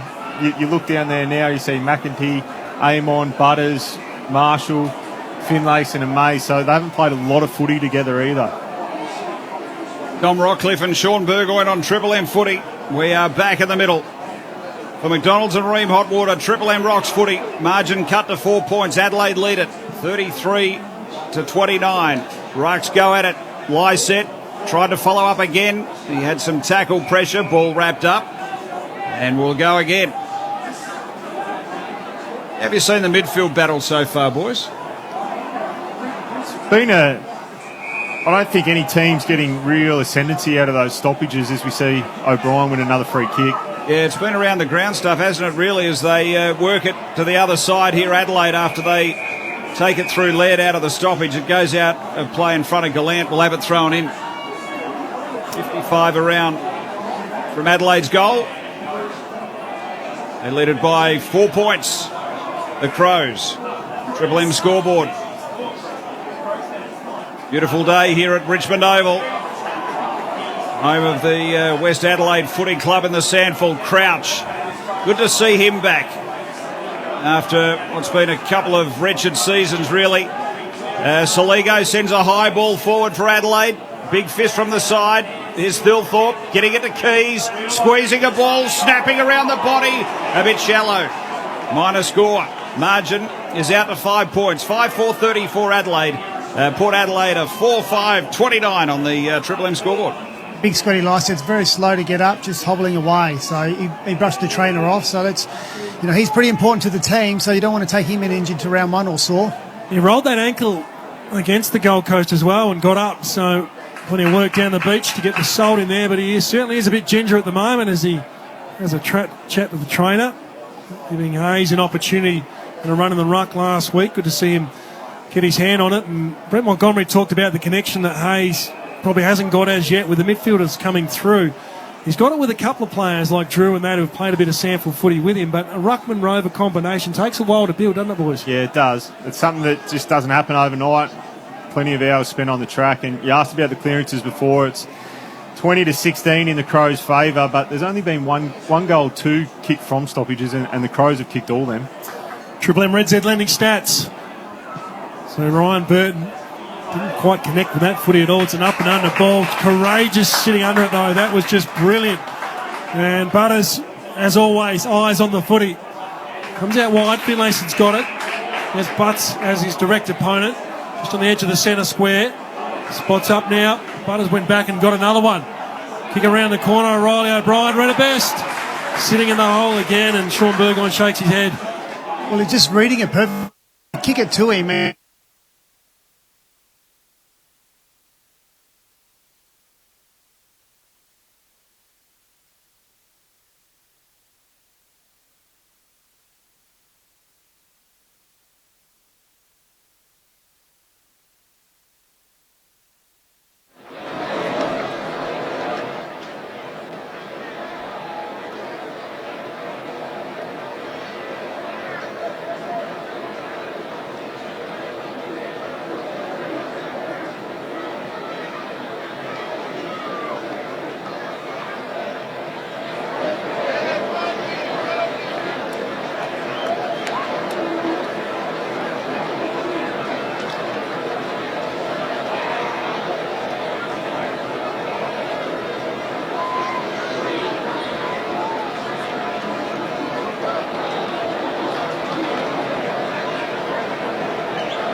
The wing, long down the line. Ryan Burton didn't have an opponent, and Thilthorpe rolls his eyes at Big Rob and says, I'm not sure who you were trying to kick it to, but looks like you were trying to kick it to Birdo. The skipper, Tom Jonas for Port Adelaide. As the clock ticks down, we're closing in on half-time. 5-point lead to the Adelaide Crows. So it holds up in the breeze in front of the interchange gates again. And the ball is spinning around now. Travis Boak was good. Under pressure. Handball to Wines. And now Butters have the offensive run there. And that was Carl Amon around the corner, but the siren beat him. Not sure if the umpire's going to pay it. It ended up in Finlayson's lap. It was 25 out from goal, but it's half-time. And 5-point lead to the Adelaide Crows. Yeah, we'll hear from Sean Burgoyne and Tom Rockcliffe on the opening half of this one here at Richmond Oval. Adelaide lead it at half-time, 5-4-34. Port Adelaide at 4-5-29. And we do have our very special tribute to Shane Warne, the heartbreaking news of his passing earlier on today. Half-time here at Richmond Oval, 5-4-34 Adelaide. Port Adelaide at 4-5-29 for McDonald's and Ream Hot Water. Triple M rocks footy. That quarter for Ream. Steady, hot and strong. Install the Ream. Triple M rocks footy. We've all been shocked at the news that we've lost yet another legend. Warnie is one of the few people in any sport who gets to change the game. Tomorrow morning at 9, we remember the great man and revisit his interview with Mark Howard on the Howie Games podcast. The gutting ball definitely changed my life. You know, first ball, it was the perfect leg break, got voted the ball of the century. To do it first ball in the Ashes series, I think it was just meant to be. Barley Shane Keith Warne. It's value the Australian way at Coles with great fresh specials this week. Like delicious creamy Hass avocados, 100% Aussie and just $1.50 each. This week at Coles. Offer ends Thursday. When I got COVID, staying hydrated and bed rest were all I needed. Me, I just needed some medicine delivered from the chemist. When I felt anxious about my symptoms, Nurse On Call really put my mind at ease. And when I got a little short of breath, I phoned my GP for more advice. Vaccinations provide good protection against COVID-19, meaning many of us can safely recover at home. Get the right help for your recovery at coronavirus.vic.gov.au. Authorised by the Victorian Government, Melbourne. Thinking of cracking a cold one? Thirsty Camel has you covered with Beer Bonanza. Right now, you could win a share in over $50,000 worth of prizes. Just spend $30 or more on any participating beer, including Great Northern Super Crisp 24 packs, $47.99, and Bolter XPA 4 packs, $16.99 each, or 2 for $30 for Hump Club members. Enter online for your chance to win daily. For all the details or to find your nearest pub, visit thirstycamel.com.au. Ends 20 March. T's and C's apply. Exclusive to Paramount Plus. The Yellowstone Origin Story, 1883. Starring Sam Elliott, Tim McGraw and Faith Hill. 1883. All episodes now streaming on Paramount Plus. There's now more in every Qantas point, with a program change that's giving you more value than ever before. With 30 to 45% less points on hotels and holidays, there's more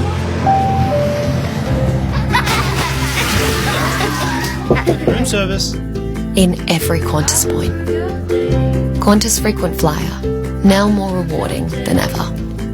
T's and C's apply, excludes classic hotels. For 125 years, Taubmans has been supporting the Australian community. Paint with Taubmans this Easter and you'll be helping raise $180,000 for charity Give It to support communities affected by drought, fire and flood. For more, visit taubmans.com.au. The Australian-made mattress floor stock clearance. Last days at Harvey Norman. All discontinued floor stock must go. Now's the time to upgrade to an Australian-made mattress or ensemble and support local manufacturers. Our range includes the big-name brands Sleepmaker, Sealy Posturepedic and King Coil by A.H. Beard. This is your last chance to buy a quality Australian-made mattress or ensemble at an amazing price. All discontinued floor stock must go. The Australian-made mattress floor stock clearance last days ends this weekend at Harvey Norman. This year, you can win the holy grail of fantasy footy, and it means everything. That's right, along with 50 grand cash, you can win the first ever one-of-a-kind Holy Grail chalice of KFC Supercoach AFL. Play now at supercoach.com.au. Conditions apply. Marine Hot Water and McDonald's. Triple M rocks footy. Oh yeah, half-time here at Richmond Oval. It's Adelaide 5-4-34. Port Adelaide 4-5-29 for McDonald's and Ream Hot Water. Triple M rocks footy. And we've got a big team in. We've got Sean Burgoyne, Tommy Rockcliffe, Rhett Biglands, Bretton Yates bringing you this game today. What did you make of the opening half, lads? We saw some scrappy stuff and, look, some really competitive stuff as well. Take us through the opening half of footy. Yeah, we did. It wasn't the free-flowing footy that we would have liked to see today. It's a bit of a contest. The conditions have probably made it that way a little bit. It's fairly windy out there. It's more a turnover game more so than a stoppage game today. There's only been 3 scores from stoppage. All of the Crows have kicked 1 goal too, and all the other scores in the game have come off turnover. So it hasn't been a great, highly skillful game so far. Yeah, I agree. That's in a lot of pressure. I think once you get the turnover and there's the wind's out there, the pressure's up, you've got to get the uncontested mark off the turnover to take the heat out of the game, or the heat off the ball, so then you can build it up. But at the moment, it's just turnover after turnover after turnover, and then something happens and we may get a goal. So, yeah, a lot of pressure. I thought Crows really out-pressured Port for that entire half, to be honest, and Port capitalised on a few of the mistakes. But you mentioned it before, I was really impressed with Brodie Smith. He's had, I think, his 15 disposals, equalled most on the ground, but 614 metres gained. And then the next best behind him was about 263. So he's getting the ball running and then he's kicking it long. That's what it looks like. So we mentioned maybe put a negative forward on him just to take his sting out of the game, because they're pretty good numbers. 614 metres gained to half. And take me into the rooms. I'd imagine Matty Nix, from a Crows perspective, he'd be pretty happy with what he's seen in the opening half. Yeah, they spoke last week after the game about they went into the game with intentions of being hungry, harder and cleaner, and you would say that they've probably ticked all three of them today. That the clean is probably a 50-50. It hasn't been a clean game for either team, but they've definitely seemed to be hungrier and harder than what Port Adelaide have been so far. So Matty Nix would be very happy. The defence, as we keep on touching that, they've rolled back really, really quickly, and Port Adelaide can't get that quick entry inside 50, and they're kicking it to Riley O'Brien. We've said his name a million times today. He's just sitting in the hole, and they seem to kick it to him every time. Yeah, that's the thing. Once you get the ball just outside 50, if you can't get it to a one-on-one quick, you've got to hold it up, and then you've got to let your forwards get back, re-engage to the defenders, and then kick it into equal numbers, because at the moment they're going too quick and just bombing it, and then Riley O'Brien's already there. So it's just a thinking process once you get the ball from that 50 to 70 out. Ream hot water, steady, hot and strong. Install a Ream. What about from Port's perspective, guys? Ken Hinkley, on the back of what was a disappointing game last week, in the last game before you need to tune yourself up, what would he be thinking at halftime? What would he be saying to his players, do you think? Sorry, you go, mate. You go. Well, I think it'd be more just talking about their attitude to the contest and to the game. They had a poor start last week in their first hit out, and they want to be better this week in their intensity and their hit out, because this is the last one you get before the season proper. So more their attitude to the contest, to the physicality of it, and just to get match hard. And I think the scoreboard for both teams is really, I don't think they'd be watching that too much. They want to go about their process to get ready for round one. So I think that's more the line I reckon he'll go down. And this is where we're going to find out if Port Adelaide have learned anything over the last 12 months.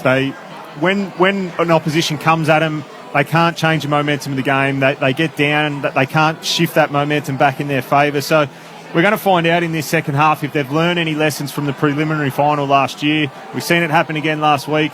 And if it happens again today, they're going to have some serious concerns. Yeah, and we spoke about Butters and Rosie going through midfield. They're obviously a work in progress, and they're spending more time in there. So, they're getting more looks, because you can't rely on Boak and Ollie Wines week in, week out. You've got to get new numbers in there, fresh faces, and they bring something different. So they're going to be going in there, adding a different dimension. And, they're going okay, I reckon. Sean Burgoyne and Tommy Rockcliffe ripping apart the opening half here of the summer showdown.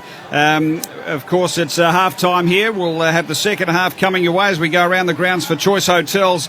Earlier on today, it was the Tigers home by 25 points over the Hawks. And, of course, tonight we'll be taking you to the Bombers and the Saints. Cricket, there is a game underway, of course. Day 2 of the test. It's Pakistan, 1 for 282. The Aussies, of course, yet to bat. And, we had some really sad news overnight, didn't we, boys? The passing of the great Shane Warne. And just love if you could just give us a memory of what Shane Warne meant to you. Yeah, he was just an exceptional cricketer, and he was an icon of the game. I think the moment that stands out is the Adelaide Oval Test match, where it was destined for a draw, and he bowled Kevin Peterson around his legs and really shifted the momentum. Yeah, for me, I just always remember watching him take the unbelievable wickets, to be honest, and that's why you watch. I watched cricket was to watch Shane Warne take the last over to get that wicket, and I think it just feels a bit surreal at the moment, because Shane's always on TV, he's in your face. You feel like you know him, because he's always, here in Australia. He's not one of those guys who get big and move overseas and you never see them. He's always here, always present. Loved his St Kilda Footy Club, always at their games, and still in a bit of shock like everyone. I just love the off-field stories, Yatesy. The off-field stuff that Dennis Bryan used to talk about at the Bryan Hotel, the Cricket Academy when he was a youngster, and then we were lucky to have Chuck Berry, who was one of Warnie's good mates here on Triple M for a long time, and every time he'd get Chuck, he'd have a story about Warnie off-field, and he just comes across as one of the great blokes of all time. Could have had his head in the clouds, but he always matched up his ability on the cricket field, and it was a sad day. Couldn't believe the news. Well, Triple M, we pay our respect. A sad day. The great Shane Warne passing at the age of 52. Warnie was an all-time great, a once-in-a-century type cricketer, and his records will live on forever. The Gatting ball definitely changed my life. First ball, it was the perfect leg break. First ball in Test cricket in England for Shane Warne. And he's done it. He started off with the most beautiful delivery. Gadding has absolutely no idea what has happened to it. He still doesn't know. To do it first ball in the Ashes series, I think it was just meant to be. We all grew up watching Warnie, idolising him. We all had posters on his wall, had his earrings. A lot of people say to me, like, oh, Warnie's a bit of a wanker. I say, you never met him, have you? And no, I haven't. Yeah. If you meet Shane Warne and you have a bit of time with him, you love him. We love so much about Warnie. You know, his showmanship, his charisma, his tactics, the way he just willed himself and the team around him to win games for Australia. And probably, above all else, his incredible skill as a leg spinner. Forward, he's bowled him. That has just beaten the outside edge. Richardson was looking very comfortable, and all of a sudden, Shane Warne has struck. What a wicket this is for Australia. Oh, yes! What a beauty. A quicker, flatter ball, and it did side Anwar quite beautiful. Oh! Yes, he's bowled him. That was a flipper. Stewart, who's been looking to go down the pitch, looking to cut. Hook, line and sinker. One of those great days. The ovation I got when I walked out onto the ground, the delay of the 700th wicket of it not quite happening and then suddenly it happened. Got him! There it is! Wicket number 700! And they can't catch him! It's still the loudest roar I've ever heard at a cricket ground. I've never heard a roar like that, like just pure happiness and enjoyment for the moment. A lot of people think he is the way he is because of what he's done. He carries on now because of the cricket that he played. Yeah. Mate, I knew him when he was 18, 19. He was a wanker back then. All I tried to do was honest, up front, and just be me. And along the way, I made plenty of silly mistakes. I've never pretended to be something I'm not. And I think that's why people still like me. The game was never the same after Warnie emerged, and the game will never be the same after his passing. Rest in peace, King. Shut up! The footy's on Triple M! Straight after this game, join the Temper Mattress call team for the Bombers and Saints. Essendon are making a charge. And the Saints are in business here. For Ream Hot Water and McDonald's, Triple M rocks footy. Protect your 5 to 11-year-old with a coronavirus vaccine. Getting vaccinated will help keep your kids safe, and booking is fast and simple. If you have any questions, your GP or pharmacist has the answers. All the support you need to help make vaccination a more positive experience is also available. With children eligible now, know the how, what and when of vaccination for 5 to 11-year-olds. To find out where and how to book, go to coronavirus.vic.gov.au. Authorised by the Victorian Government, Melbourne. Hey party people, Buddy the Quokka here. You know, I may be tiny, but I've got a big power ballad full of love in my heart for HBF. In fact, you can hear it. Yeah, because it's out now on your internet machine. I particularly love the verse about HBF having no shareholders to pay, which means funds can go towards services that benefit members. Mic drop. HBF's all for members and not for profit. Join today. Oh, if I broke that, I'm in trouble. You can't go past the IGA Big Deal Sale for great specials right across the store. Like Coca-Cola, Sprite or Lift, 1.25 litre selected varieties, only $1.70 each. Now at your local IGA. Offer ends March 8, participating stores only. Let's go, what's wrong with you? You're cutting corners, you're cheating. Give us your number then. No. This week, SAS explodes. Richard Buttrose, convicted drug dealer, nephew of Ida Buttrose. He'll go head to head with the SAS instructors. Give me your number. Ollie says that I'm cheating. This isn't a scripted show. We don't go back and look at the footage. All right. Everything has a purpose. Block that noise out. About any of that. The consequences will be massive on new SAS Australia, Monday and Tuesday on 7. Looking for a great deal on your energy or internet? Or moving home? With AGL, you'll get great value on your home energy and internet with certified carbon neutral options. Plus, enjoy 12 months of Amazon Prime on us when you switch to AGL. That's a year of fast free delivery on eligible orders and great entertainment. AGL, altogether great value. New or moving customers only who sign up directly with AGL. Full T's and C's at agl.com.au. We've been proudly serving Australia for 50 years, and to celebrate, Liquorland has offers like an extra $2 off any 4, 6 or 8 pack of beers when you scan your Flybuys card. So head into your local Liquorland today. Terms and conditions apply. Now you can stream Triple M footy wherever you are. Download the Listener app and select Triple M. Hi, I'm James Royce with a news briefing. Ladies and gentlemen, we will now observe a minute of silence for the victims of tragedy in Peshawar and the legend of cricket, Shane Warne. Australia's and Pakistan's cricketers and spectators have observed a minute's silence for Shane Warne, who's died of a suspected heart attack overnight in Thailand. News of the 52-year-old's death has reverberated around the world, while the MCG's iconic Great Southern Stand will be named in his honour.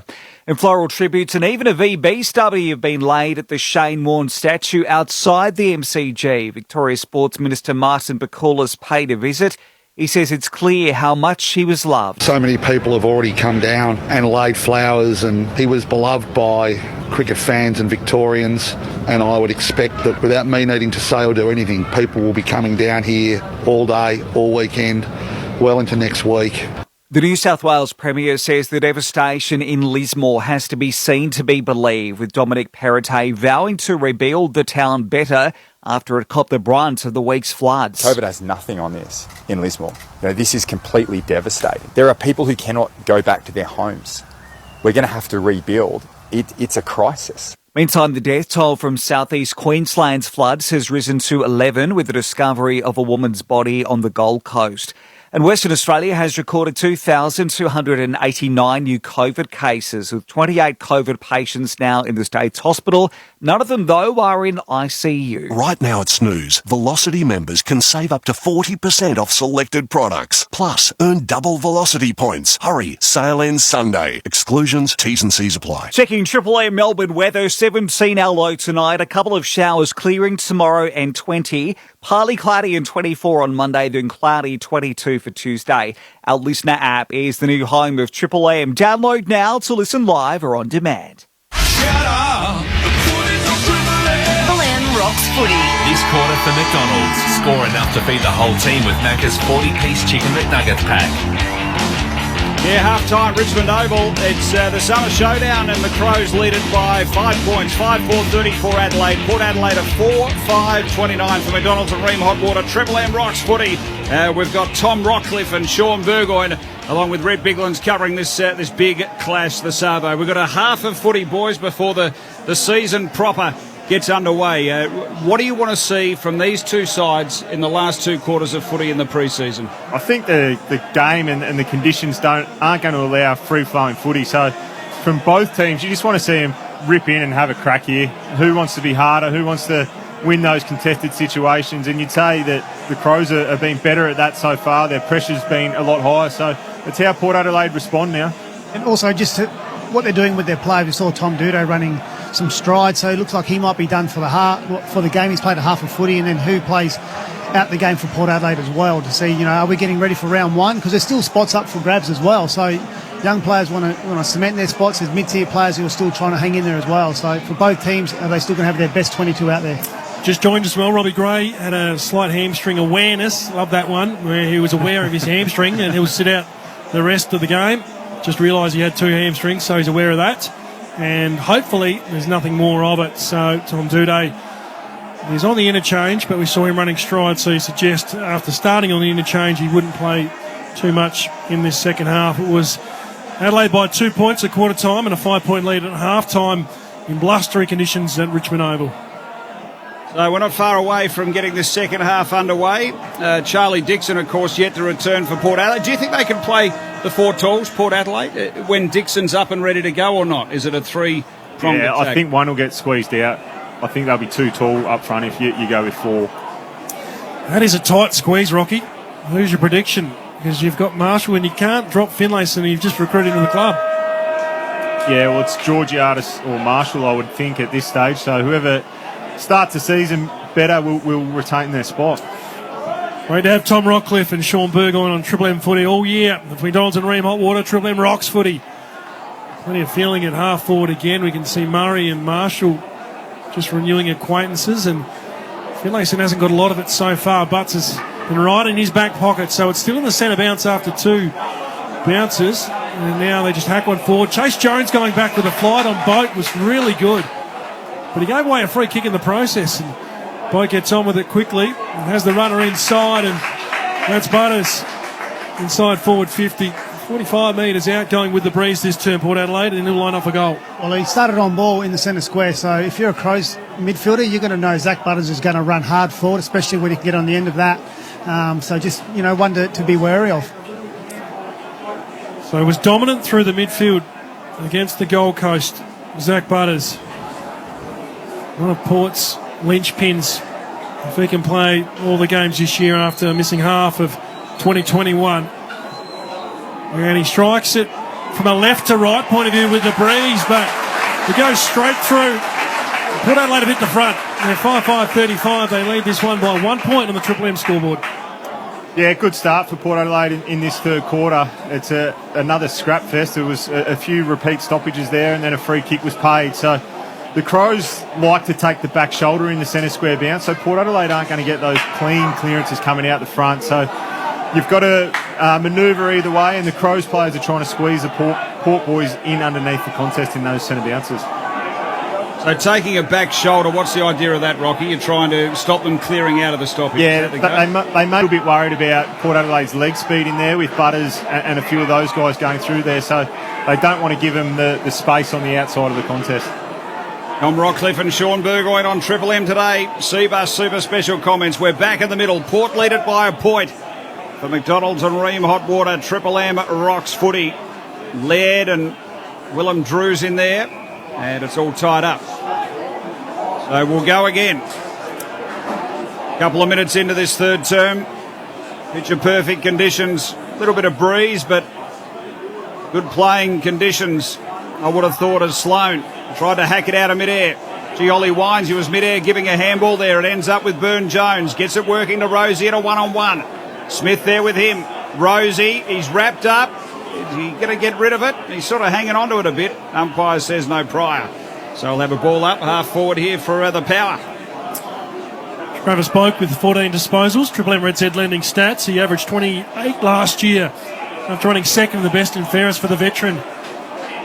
Now, well, he's not the oldest man on the park. Robbie Gray's got him just covered, but now they build. Ollie Wines kicks long into the pocket.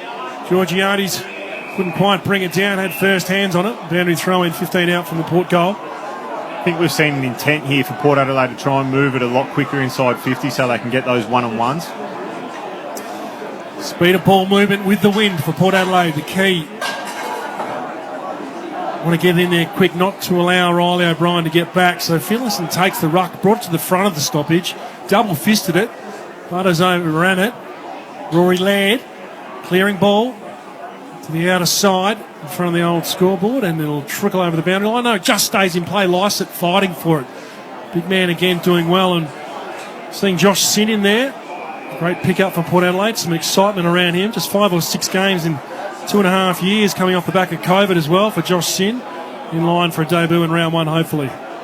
So ball thrown up, tap down, boundary lines lurking. Keys, he kicked it out of bounds on the full. So Port are going to get another crack here. And their opportunity to send a long ball in. Ollie Wines does exactly that. Guess what? Straight to Riley O'Brien. Carbon copy stuff. Just an update as well. Ben Davis will replace Tom Doedee in the second half. Terrific stuff, Rocky. Tom Rockcliffe, Sean Burgoyne. Now O'Brien gave it straight back to Wines. Port Adelaide are back inside 50, and Finlayson this time able to lead up, take the mark in front of his eyes. He'll go back straight in front from about 35 out. A lot better than inside movement, and he pulled the kick, and you saw O'Brien standing on the top of the goal square. He can't get to that, so lowering your eyes and putting it to the forward's advantage. That's the way Finlayson likes to play as well. He's a lead up at the ball. He's not a big pack contested marker. Burton was the man who delivered the footy. As you heard Sean Burgoyne say, just taking a bit off it and allowing Finlayson to move up at the pill as he comes in, straight in front, very relaxed style. It's a goal.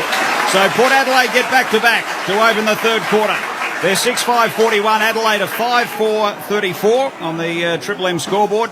Played a bit over 5 minutes. Here's Tom Rockcliffe and Sean Burgoyne on Triple M footy. Yeah, it seems that Port Adelaide are starting to get their game going now. They're looking to move the footy on a lot quicker, but also, as you touched on, Sean, just to lower their eyes and use that lead-up target. Exactly right. You don't have to kick the ball your full length. You can pull it a bit shorter so allow the forward to run in, and then it takes out those spares at the top of the square, as we saw there. I made a career out of only kicking 15. Would have been to your advantage today. That is the best ever player to come out of Benalla, Tom Rockcliffe. He told us all that. Apologies to Jared Wade, I think. He was out of there, wasn't he, as well? Yeah, Jared Wade's flat. He was better than you. Sure. Anyway, great to have Rocky and the junior burger, Sean Burgoyne, on Triple M footy in 2022. McDonald's and Ream Hot Water, Triple M Rocks footy. Oh, Lysett was really clever down to Boak. Their hands were just electric. Gave a quick one back to Ollie Wines, who sends him into attack. Oh, Murray was strong, though. And here's Brodie Smith. We spoke about him at half time, and whether or not they can get a defensive forward. He's getting involved early again in this second half. And on the outer side again in blustery conditions. Rochelle over the top of it. And the other Josh and Josh Sin sitting under him. We'll get a ball up. You've got two options there, really, with Brodie Smith, don't you? You either send a defensive forward to him, or you put a Connor Rosie, who's matched up with him now, to him and make him accountable the other way. You have to pick one. You can't be halfway between decisions, because then you're just letting him play his own game.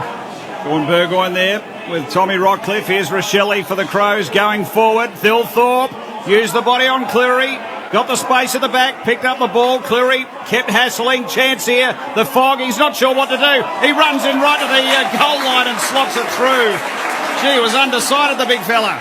And it's a goal. So margin cut to 1. 6-5-41 Port Adelaide. Adelaide is 6-4-40. All that happening on the Triple M scoreboard, boys. Big fella showed some composure there, but it's selling a bit of candy to kick the goal. But I'm interested to see the centre bounce. The last two centre bounces, both teams, their wingmen are just holding width, so it's kind of like a width off, and it's interesting to see they're just walking in. So as the midfielders, they get the ball, they've got so much space in either team, so you shouldn't be blazing away from the centre bounce. I think you'd want to try break through the front if you can, because there's so much space. Oh, width off. The width off. You used to love the length off on a footy trip, but that was coming off a long run, certainly when you're playing cricket. But unbelievable insights from the 400 gamer Sean Burgoyne. Triple M Rocks footy thanks to McDonald's and Ream Hot Water. Look at the centre bounce, a 1 point margin to Port Adelaide, going with a strong breeze in this third term. Look at the spread from Lysett on the outer side after the centre bounce, really getting on his bike. Butters attacked it, picked up a high free kick from Chase Jones. Now Josh Sin for Port Adelaide, the 19-year-old line breaker. Left footer, wow. 30 out, big ball, carries the pack. Was there a hand on it? Doesn't matter. Goes across the face of goal. Butts did well just to put the pressure on Finlayson. We're going to ball up 5 metres out from the Port Adelaide goal. That was a fair leg.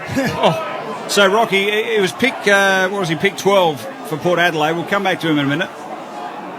They squeeze one here. That's a goal. I reckon is that Finlayson again? It is. So he did the ruck work, he did the follow-up, and he's got himself a couple of goals. Port Adelaide are out by 7-5-47.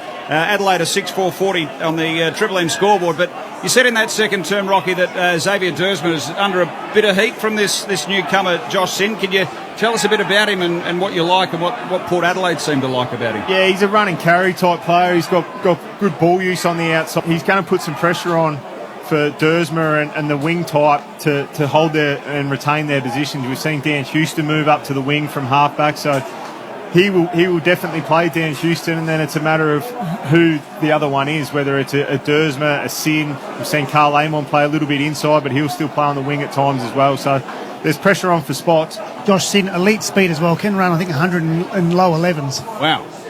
That is shifting through the gears. What are his stats at the moment between the two of them? We'll keep an eye on that as we come through, thanks to Triple M Red Z lending stats. Sin versus Dersmer. We're back in the middle. McDonald's and Ream Hot Water. Triple M Rocks footy. Adelaide get the clearing ball. Half forward. Gallant went about an hour early. Pushing back on it was Riley Bonner on his home deck here at Richmond Oval. He played his junior footy. Former Goodwood Saint as well. And it runs to the outer side. And Josh Sin, the man we're talking about. So what are his numbers there, Rocky? Josh Sin versus Xavier Dersma. He only came on at half time, so that was his first disposal in the game, but he has only just started playing. Well, Dersma's got a goal. It's been 10. And 10, you said. 10 touches, yeah. Keep an eye on that. Good stuff. So the hit out from the back from Lycett looking for a sweeper. Couldn't quite get one. Now it trickles over the 50-metre arc. Oh, Houston may have infringed. I didn't think so. Lockie Scholes into the game. Low ball. There's a bullet. Himmelberg tried to mark and then went at it at the ground as well. Schomburg did. Gave away a free kick. Umpire saw it. Schomburg a little overzealous and gave it away against his former Woodford West Torrens teammate in Lockie Jones. Smart by Lockie Jones. He just turned himself side on and just drew the free. So goes sideways with the ball. Jones gets it to Burn Jones, who gets it to Connor Rosie. He's on the defensive 50. So Port Adelaide, they lead it by 7 points. The summer showdown. That's a push out by Finlayson. It's going to go the way of Butts. He really made a name for himself, didn't he, defensively, Butts, for Adelaide? Very solid last year. Against big names too. He came in and just locked them down. Of course, there was no Duday there as he goes long, but here he is, Dersma, just chipping in, taking the mark. That breeze really swirling around. We've played 11 and a half minutes third term on the Triple M scoreboard. And the footy is with Amon. He goes short, gets it to Rosie. Haven't seen a lot of run and gun from Port Adelaide, just possessing the Sherrin at the moment. This one a little more forward. It was by Rosie. He goes over the top and he was looking for Josh Sin. And it's out of play. We'll have it thrown in. Score enough to feed the whole team. Macca's 40-piece chicken McNuggets pack. The reigning Brownlow medalist Ollie Wines has snuck up. He's up to 23 disposals now, starting to find the footy. Triple M Red Z lending stats. Ollie Wines continuing after his remarkable season last year. And well, reports worked pretty hard in the off-season to improve his game again. Talked about the captaincy as well in the off-season. Said he'd be more than happy to take it if it came his way. But Tom Jonas doing a great job there, the 182 games for the Port Adelaide skipper. So still no real clean ball. It's just been a pressure type game, particularly around the stoppage. Got a second boundary throw in. Port Adelaide by 7 points. We're 12 and a half minutes into this third term. Blustery breeze, but been sunny after a few patches of rain around this morning. So Hayes is getting a crack at the ruck now against O'Brien, and from that stoppage the kick around the corner went out of bounds on the full. So I'll be here from the back half for Davis. So he's trying to clear it, Ben Davis, for Adelaide. Goes up. Gee, that was a big fly, Himmelberg. Almost a throw there from McHenry. The footy ends up with Keys. He got it to Sloane. McHenry hassled. Good tackle put on him by Bonner. And we will have a ball up on the front edge of the centre square. Port Adelaide's favour. 13 and a half gone, third term. Rucks go again. It's Hayes and O'Brien. Nice little turn there from Dersma. Squares things up, goes long, and it's through for a minor score. So 48 Port Adelaide, it's 40 the Crows on the Triple M scoreboard. It's starting to get their midfield game going now, Port Adelaide. They've 2 goals won this quarter from stoppages, and I'm sure Brett Montgomery would have spoken to the midfielders at half-time and said we need to get busy in this area. You're right, Rocky. We just got a glimpse on the Triple M Harvey Norman replay around that stoppage. You can see the Port leaders in Travis Boak and the like getting organised and really pointing out who's on who and what areas to cover. We've got the inexperienced ruckman in Sam Hayes, who played pretty well after covering for last week against the Gold Coast, getting a run in there at the moment. He palms it down nicely in Travis Boak's path. And he breaks from the stoppage as well after gathering the footy top of the goal square. And another hang from Georgiades. He just leaps at the footy and just gets that airtime where he sort of sits there and hovers and pulls down an absolute peach. It was a quick play there and really good by Travis Boak, then kept his nose over the ball and kept it in front, then kicked it to the fat side of the oval when young Ben Davis needs to learn to not let Georgiades run and jump at the ball, because he just wants a free run at it, and that's what he had. So the talented 20-year-old Mitch Georgiades with just 28 games, 2 goals this afternoon, and this one directly in front, the wind behind him. staking his claim for that forward line position. You can put a mark next to his name for round one. He's got 3. And Port Adelaide are now starting to get their mojo. 8:6:54. The Adelaide Crows are 6:4:40, 15 minutes into this third term on the Triple M scoreboard. Yeah, again, another score from stoppage there for Port Adelaide. Travis Boak, as you said, he's been probably spending a bit more time forward today than what he has over the last couple of years, but he was really important at that stoppage then. So just getting a look on the Harvey Norman replay. Got Rory Laird holding his right arm a bit gingerly down in the change rooms. That doesn't look good, does it? No, he's got the wrist strap, but is that sort of a shoulder area that he might be favouring, or is it a wrist? Thumb maybe? He's having a good look down. We're back in the middle for McDonald's and Ream Hot Water. Triple M Rocks footy. And Rucks go at it. Gee, went hard there, Hayes. Got the tap down. Butters went through without the ball. Here he is, Sin. Gets around, turns and burns. Sends a long ball in. Oh, good mark. That was Butts. Just clunking it against Finlayson. Sin was clean there. Lively. As Butts goes backwards. Dangerous sort of ball. He puts Davis under all sorts of heat. Gets the handball away. Brown able to dance around. He got around Marshall. Crouch under some real pressure. Handball out wide. Gets to Jones. Back to Davis. And here's Scholl for Adelaide. Nice little link up and chain of handballs. The 7th one ends up with Sloan. He measures a nice ball and gets Fogarty centre wing. So that was a really good passage of play for Adelaide then. A couple of forward handballs, but the speed of ball movement was sharp. They build. Now Himmelberg comes up at the footy. Cleary did a great job closing speed. But now Scholl ended up with it. At the feet of the big man. Puts it in the forward pocket of Lear read it best. He just brought it to ground, and then we'll get a stoppage about 35 out from goal as Hayes was swung to the deck from Riley Thilthorpe. Good ball movement there, boys, from the Crows. Yeah, it was. They did well to get out of their back half, and now they need to get a goal here. Port have kicked 5 of the last 6. Key number there, Red Z lending stat. It's a 14-point lead for Port Adelaide. Free kick, and it's a push going the way of the Crows. Jones going to receive it on the outer side, 60 from home. He puts a ball right into the top of the square. Big fly, Himmelberg. Oh, ground level, little shark and snap. That was great stuff by Pedler. And he's got the goal, and that's what they needed. So it's 8:6:54 Port Adelaide. The Crows are 7:4:46. All that happening on the Triple M scoreboard as we hear from Sean Burgoyne and Tommy Rockwell. Textbook crumb there, front and centre, hit it at speed and on the left foot. So there was 3 Adelaide Crows, I think ruckmen or tall forwards jumping at that ball to bring it to ground, but where all good forwards should be is in front like that. Super clean and a really nice finish, wasn't it? Yep. Hasn't had a lot of game time, Luke Pedler, starting on the interchange bench. But that was straight out of the crumbing textbook. Hit the pack hard going into the breeze, and important goal for Adelaide just to stay within touch. They'll come home with the breeze. It's still pretty strong. You can see the manes of Darcy Byrne-Jones and Josh Sin. He's got a ripping mane, hasn't he? Just flowing in the wind. Tom Rockcliffe never had anything like that. McDonald's and Ream Hot Water, Triple M Rocks footy.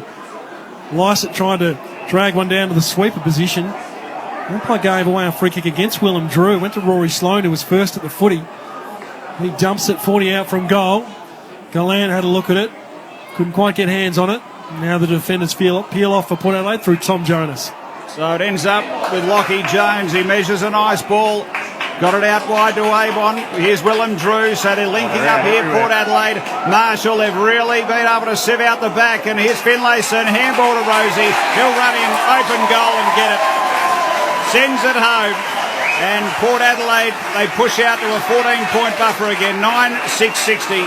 Adelaide are 7-4-46 on the Triple M scoreboard. And that was all too easy.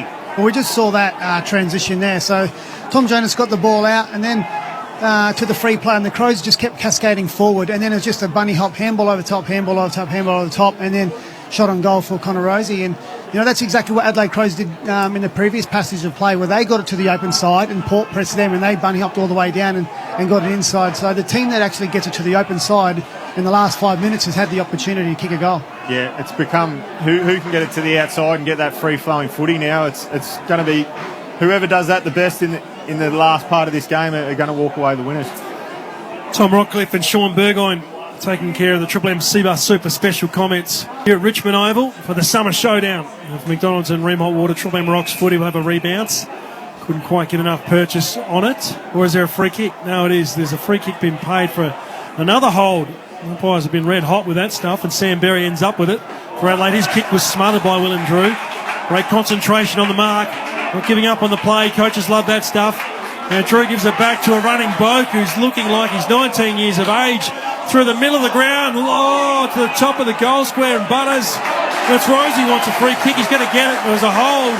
He was flung to the ground, and, well, Murray's arguing, but it was there.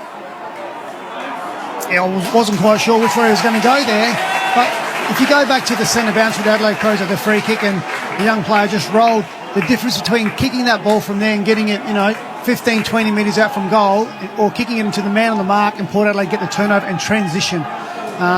Costly turnover. Connor Rosie gets his second after all that, and Port Adelaide go out to a 20-point lead with 21 minutes played in this third term. You're seeing how offside then the Crows were, because they were all set up for that deep entry inside 50, and Port Adelaide were able to turn it over, and then that overlap run again, they just came out the front of that stoppage, the scramble ball, and got a one-on-one in the goal square. So interesting part of this game. Port Adelaide, they're just starting to turn the screws a bit, and Adelaide, they want to address consistency, and that's something that we'll see if they can hang in for the next quarter and a bit. We're back in the middle for McDonald's and Ream Hot Water, Triple M Rocks footy. So it's going to be Lysette going up against O'Brien. Lysette got the tap. Schonberg sharked it though for Adelaide. Sends the ball forward. Fogarty in a one-on-one against Lockie Jones there.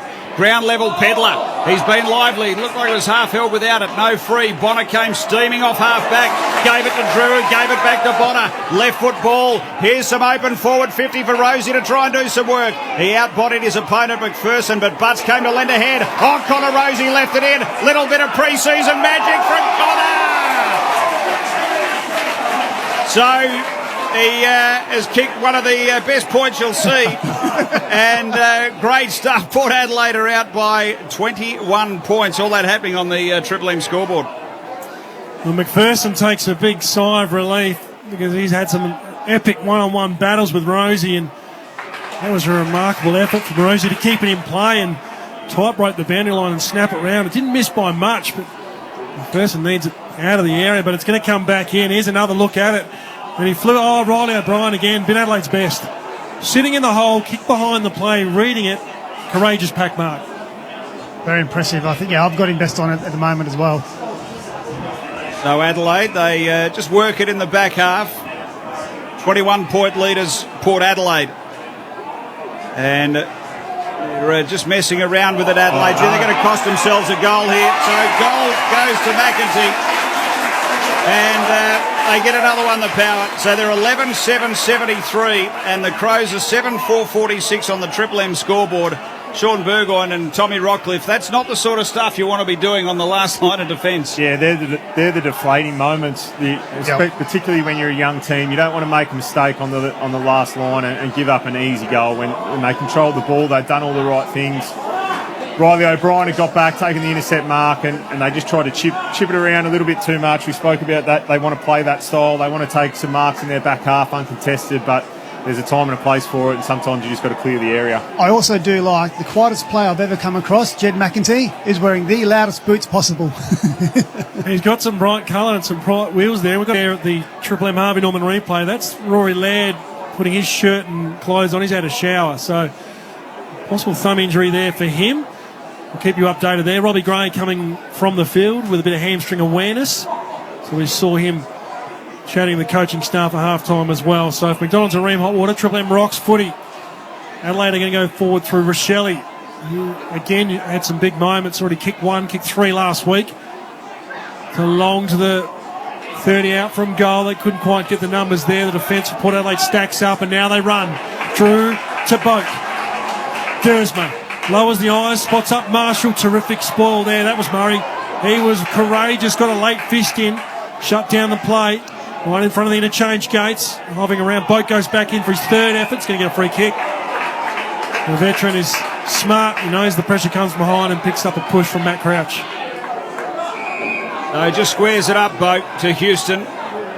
And he's just backward as centre wing. Lockie Jones gives some run by support. They link by hand through the middle. Riley Wines. He unloads a long ball. Getting back McPherson. He read it well. Able to take a nice relieving mark. There was no real Port Adelaide tall timber around him. So McPherson in defence for the Crows. 73 plays 46. Port Adelaide lead the summer showdown. McPherson, instead of kicking it, went with a sideways handball to Butts, who kicks it, gets it working up towards Thilthorpe. Haven't seen a stack of him today. Gallant on the outer side, got it to Scholl. High up and under ball.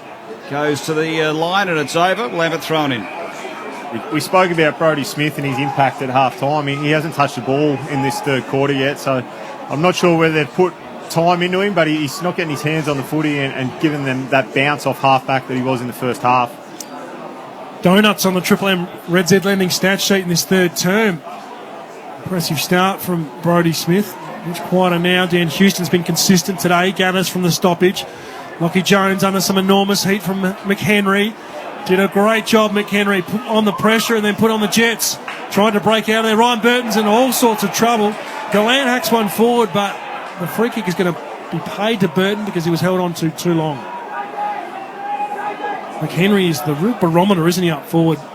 Just a little pest. Good pressure, but just didn't need to dump him after he got rid of the ball. But the initial thought of getting in Burton's face and then pressuring him was good. Reminds me of one of your former teammates, Poppy. He's a little pest, wasn't he, at half forward? All the small men are. Yeah, they are, aren't So the mark taken on the outer side here for Port Adelaide, Dan Houston. Centre wing. And Porter really opened it up in this quarter. 73 to 46. Gee, big fly there. Here's Butters ground level. Trying for the one-hand pickup. That was the Crows' Saligo. Pedler tried to get a handball. Port still hassling. Lockie Jones for the power. Oh, gee, great handball. Rifled out one, and it's a mark to Boak through Dersma. But Lockie Jones to change the handball from left to right or the other way around. Don't know which way he went with it, but it was sort of mid-air stuff. It was great skills. Definitely worked and good composure. But I'm about to hit Travis Boak out of the square. Who would have thought you'd say that? Boakey out of the square. So Boakey, what a star he's been. And he is going to line up to put through goal number 12 for Port Adelaide as we tick toward three-quarter time. Here he is, Trav.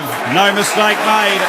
12-7-79 Port Adelaide. 7-4-46 the Crows. All that happening on the Triple M scoreboard.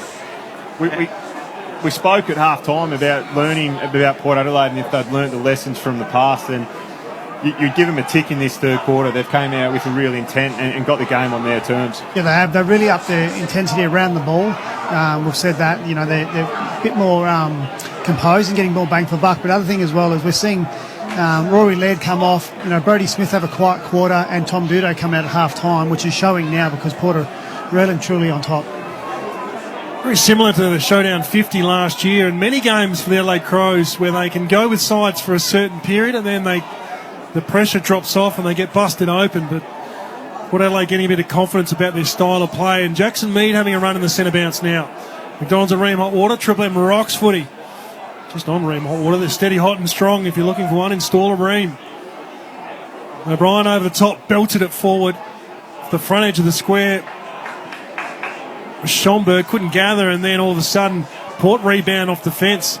Darcy Byrne-Jones with the spread. Out wide they go. Matt Crouch is tackled by Jackson Mead. Great tackle. And Crouch gets rid of it. And we'll get a boundary throw on the outer side. Port in control. Closing in on the three-quarter time siren. 79 to 46. It's a 33-point lead for Port Adelaide. Now, Hayes sort of wrapped up O'Brien in the ruck contest. And we will have a ball up. Houston and Butters around the ball for Port Adelaide. Keys and Crouch. Have you seen Crouch today, boys? Yeah, he's been his busy self. He's got his hands on it. He's had 21 touches, and he just needs to find a bit of form. Free kick going to McHenry. He had those terrible issues. It was groins. Had surgeries and got himself back, and he looks as though he's working as the ball is out of play, working in his space because he's a key first hands to the player, to the ball sort of player, isn't he? So important around stoppages for Adelaide. Crouch will have it thrown in. It's at half forward here for the Crows. 33-point lead to the Power after the Crows led at quarter time and half time by 2 and 5 points. Now that stoppage, Sloan just hacks one forward. The numbers are right there. Schomburg, Saligo couldn't quite gather, then does on the second attempt. Keys, left foot shot on goal. Is it there? No, just to that near side against the breeze, which pushed it across. And the minor score 7-5-47. The Adelaide Crows 12-7-79 Port Adelaide here at Richmond Oval on the Triple M scoreboard. So we get a look here at Josh Sin takes the mark at halfback from Port Adelaide's re-entry. It's a 32-point lead to the Power. They've got really busy in this third term. Bonner supplied a nice shepherd off the mark. Jones was the receiver of that hit. Ball spilling around. Georgiades getting down and dirty. He's wrapped up, and we will have a ball up. Attacking side, a centre wing here for the Power. No secret why Port Adelaide are back in this game. They went from -5 contested ball at half time, and now they're plus 13 in that stat. Tom Rockcliffe used to love getting around the contested ball along with Sean Burgoyne. Stars on Triple M footy today with the C-Bus Super Special comments. Free kick. Crows advantage paid. Crouch miscued the handball. He had to wait a little bit. Scholl got it to Jones, who doubled back. Scholl, she was able to gather that in somehow. Murray had it, lost it. Tried the don't argue. He didn't have the Sharon ball. Is still in dispute. And McEntee won it well. Got it to Marshall. Works it for Port Adelaide up towards half forward. Butts and Georgiades. Good little contest. Boat with some strength. Free kick though. And footy's got to come back. It's going to go to Butts. So some hanging on happening there with Georgiades. The umpires have had a look at 3 50-metre penalties today, and they're going to be red hot on the verbal too, Rocky. How would you have gone if they had increased their level of intensity around the verbal? Yeah, I think I retired at the right time. Not happy with the feedback they're getting from the players in the heat of the moment. AFL House cracking down on that one. So, especially with the microphones these days, they're mic'd up exclusively for Triple M throughout the season, but I really want some encouragement from the players rather than the feedback. It's going to be a really tricky one because as a player, you're caught up in the battle and you're emotional about certain decisions and so on. So it'll be interesting to see how that plays out this year. So Hayes did well. Body positioning, a boundary throwing, brought it down to his defensive side. Looking for Houston. Couldn't quite gather. Keys puts the pressure on and then gets the relieving kick. Alia. Big one-on-one battle with Thilthorpe. Did a good job there. Ryan Burton and McHenry. McHenry did well. Algier Lear's down. Lear clutching that ankle. We'll come back to that as the ball makes its way to Galena. Half forward for Adelaide. And we'll get a ball up here. Lear just proppy but moving. Looking to get back into the footy. So he's now jogging away, which is good news. What happens there, boys? You just give it a little twinge sometimes and able to get up and walk away. Yeah, just a little tweak, I reckon. Hopefully he's wearing strapping. So the footy is on the outer side. Adelaide through Keys, sends a ball forward. Bouncing football. Thilthorpe, big tackle from behind. Soccer off the deck, though. That's a goal, is it? Yep. Great stuff. That's Rochelle. He's got a couple for the day. He's lively around the contest. And Adelaide drag one back. So it's 12-7-79 Port Adelaide. The Crows are 8-5-53. All that happening on the Triple M scoreboard. We've got Sean Burgoyne and Tommy Rockcliffe on Triple M footy. Yeah, Shawnee, this is where you start to feel it, don't you? 34 minutes into the third quarter of your last pre-season game. A few boys over, hands on knees now. They're hanging out for three-quarter time. Yeah, that's just a good goal for effort, just to keep their, just some positives going into three-quarter time. Josh Rochelle just putting a bit of lead in the pencils of Crows supporters with his second goal. 3 goals last week. And then the 18-year-old who's just signed a contract extension to 2025, he's got some excitement about him. Put him in for round 1 and put him in your Supercoach team. For McDonald's Areem Hot Water, Triple M Rocks football. The Brownlow medalist, Ollie Wines, defensive side of the centre bounce, puts it in the path of Jackson Mead. Continues to run. Boak was good. He gathered it, then gave it to Mead. Around the corner, inside the final minute. Georgiades nudged under the footy. And Brodie Smith gets back to help out. Matt Crouch, tremendous defensive running. Still under pressure though. Chase Jones steadies, lowers the eyes, misses the target. And we'll get a boundary throw on the outer side inside the final 30 of this third term. So it's been a long one, 35-minute third quarter. Port Adelaide lead it by 26 points. Choice Hotels around the grounds. It was the Tigers by 25 points over the Hawks earlier today. And, of course, later on tonight, Triple M footy, we've got the Bombers and the Saints. Footy is on the outer side. Hayes got the hairball across. Rochelle a long way up the ground. That was for Adelaide. Here's Bonner, little fumble below the knees. He's wrapped up in a tackle, got rid of it in the nick of time. Schonberg for Adelaide sends it forward, and Gallant takes the mark as the siren sounds for three-quarter time, and Port Adelaide lead. It is the Power 12-7-79. We've got Adelaide 8-5-53. Both of these clubs with 1 quarter left before their season proper gets underway. We'll hear from Sean Burgoyne and Tommy Rockcliffe after the break. It's Port leading by 26 points for McDonald's, and Ream Hot Water Triple M rocks footy. That quarter for McDonald's. Score enough to feed the whole team with Macca's 40-piece chicken McNuggets pack. Triple M rocks footy. Triple M is your home of the Marty Sheargold Show. A nudist home in Queensland is desperately seeking flatmates. Loz, here's your opportunity. With a clothing optional attitude. Comes with lots of amenities like a photography/film studio, swimming pool, ping pong table. Oh my lord. Oh, good for them. Each to their own. Enjoy it. You do you. And the rest of the house if you get a chance. The Marty Sheargold Show. Weekdays from 6 on Melbourne's 105.1 Triple M. At Bunnings, you can turn your bathroom into a relaxing haven with our huge range at the lowest prices. Refresh the look of your bathroom with Bastion 15-kilo white grout for just $20.08. And add your own style with feather wall tiles, only $3.90 each. Where you find a competitor's lower price on the same stocked item, available for same-day delivery or collection, we'll beat it by 10%. Conditions apply. See website for details.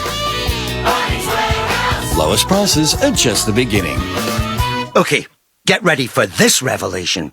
Did you know that Budget Direct have won yet another Insurer of the Year award? This time from the experts at CanStar. It's time you switch to Budget Direct. Issuer Auto and General Insurance Company Limited. Read PDS, TMD and awards information at budgetdirect.com.au to decide if products suit you. Individual circumstances and policy terms may vary. Compare for yourself. Get a quote now with Budget Direct. Australia's making positive energy, and there's more on the way. It's all part of our plan to reach net zero by 2050. We're rolling out rooftop solar at record levels, expanding snowy hydro, so it's the biggest battery in the southern hemisphere, and investing billions in projects like hydrogen hubs and seaweed for feed, which means more jobs and even less emissions, helping us reach net zero by 2050. Find out more at positiveenergy.gov.au. Authorised by the Australian Government, Canberra. It feels good to have carbon-neutral mobile coverage that cares about all of life's creatures. The big, the small, the wet, the dry, the noisy, the fly-y, even the crustacean-y. Get 80 gigabytes of data for $45 per month. Switch your mobile service to Belong today. See website for details. For use in Australia. Exclusive to Paramount Plus. This journey will be dangerous all the way to Oregon. The Yellowstone origin story. 1883. The road west is filled with failures. We are in the land of no mercy now. Starring Sam Elliott, Tim McGraw, and Faith Hill. You can police yourselves, or I can do it. 1883. All episodes now streaming. Exclusive to Paramount Plus. It never fails to crack the smiles. Aussie cheer. Oh, and you know what? It can go a long way. It keeps these little legends kicking goals. And these slightly bigger ones too. Bringing cheer is what our cheese does best. And you can bring it too, whether it's midday or midnight. Bring a little cheer with Cheer Tasty Cheese.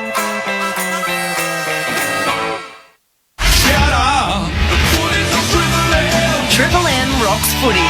This quarter for Rheem. Steady, hot and strong. Install Rheem. Three-quarter time here at Richmond Oval. It's home of West Adelaide in the Sandful, and it is Port Adelaide really opening up in that turn. They lead it by 26 points, 12-7-79. Adelaide are 8-5-53 for McDonald's and Rheem Hot Water. Triple M rocks footy. We've got Sean Burgoyne, we've got Tom Rockcliffe. That third quarter belonged to Port Adelaide, boys. Yeah, it did. They started to play it the way they wanted to. They got to the open side, some run and carry, lowered their eyes inside 50, but they got their stoppage work going, I think, which was the most important thing. They hadn't scored from a stoppage in the first half, and I think they kicked 3 goals in that quarter. It was obvious that when they got the ball to the open side, they transitioned out of stoppage with speed, that they were able to score, give themselves an opportunity to score. And the other thing for the Adelaide Crows now is it's a really good opportunity for some of their younger players to step up. Obviously, we spoke about Tom Duday going off, Rory Laird out with looks like a thumb injury or sore shoulder, and Brodie Smith having a quieter quarter. It showed in that quarter that, the inexperience, it got away from them that quarter, and this is when they get their growth as a young team. When the chips are down, senior players are out, where are we going to see it? And spoke about Josh Rochelle is a shining light, and I'd be penciling him in for round one. Yeah, I think he definitely plays round one. So there's some good signs there for the Crows so far, and we know they're kicking with the breeze here. Get the first couple, it'll make it for a really interesting finish. Travis Spoke spending a lot of time in the forward 50 that quarter, and Kenny Hinkley's spoken this week about giving more leg speed inside the centre bounce. So what's his best ratio on ball versus forward line, do you think, this year for Pokey? I'd still like to see him 70-80% on ball, and then just in short burst, maybe coming out of the goal square or more forward. I think that's a better balance for Pokey. I think you're going to have a lot more players rotating through the mid. You have to get your second position up to scratch, and whether that's deep forward or half forward, because you need fresh Butters, Rosie, you need Willem Drew going through there, you need Zach Butters going through there, even young Meady going through there. So as a midfielder, you've got to be able to go to a second position, even a third position off maybe half back or wing, so that way you get fresh legs running through. But I think, Matthew Nix would also spoke to the Crows that quarter about, let's finish it off. We were in control of this game through our intensity and our pressure, so let's try to finish the game off in that manner. Well, Sean Burgoyne and Tom Rockcliffe there on Triple M footy for Seabus Super. These two sides, they open the season. Port Adelaide have got Brisbane up at the Gabba, and Adelaide take on Fremantle at the Adelaide Oval. That's the round one contenders for these two sides in their final quarter of pre-season. Of course, you can stream every game of Triple M footy live on the Listener app. Download it now, LISTNR. Here's Rhett Biglands to get us going. Final turn. Strong breeze going the way of the Adelaide Crows, and for McDonald's and Rheem Hot Water, Triple M rocks footy. And looks like O'Brien tried to push it with that breeze. Keys got a look at it, but he was out-bustled by the Brownlow medalist, Ollie Wines. He missed the target with the handball. And Brodie Smith picks up a free kick. Going alongside Carl Amon, two talented players there. Long ball, look at that breeze carry over the top of the pack. Fogarty's had a quiet day. Aliir had him for company. And Lockie Jones bounds out of half-back, but his kick was ill-directed, and Ben Davis picks it off. He was delisted, of course, and then 6 years on the list, picked up. Former pick 75 of 2016, back on the rookie list now for Adelaide. So dumps it inside forward 50. Gallant brings it to the deck. Butters was terrific off his toes. Cleary gets it out of trouble with a hack kick, and they're inside the centre square. So ball is bobbling around here. Brodie Smith coming sweeping through after a stunning opening half. He had a really quiet third term. Here's Brown for Adelaide. 26 points, Port Adelaide's lead. Oh, nice mark, Jonas. No, didn't quite complete it. Must have hit the deck. Ball spills out. Pedler got a little handball to McHenry. Great hassling there by Lockie Jones. Lockie Jones for Port Adelaide. Butters up. The footy's tied up. Sloan, I think, at the base of all that, and we'll have it tossed up inside the Crows 50. Plenty of numbers around the footy. Hillthorpe having a run in the ruck now. Did a good job with Lysett. And spreads from the stoppage. Oh, Smith went bashing through. Couldn't go to the footy. Scholl runs over it as well. Butters was good, bounding out of defence and pushing up hard. Was Georgiades. He's been terrific today with his 3 snags.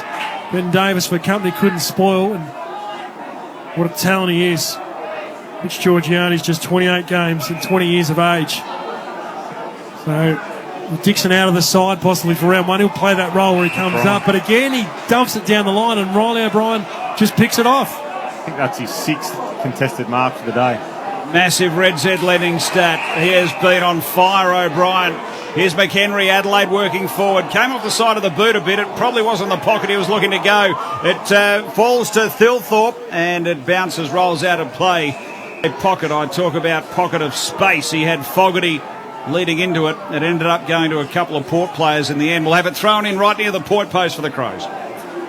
Rory Sloane sucking in the big ones, coming back into the team. Didn't play last week versus the Lions when they were absolutely belted. From the stoppage, it comes back again. We'll have another boundary throw. McHenry just sniffing around at the front of the pack, looking for something to come his way.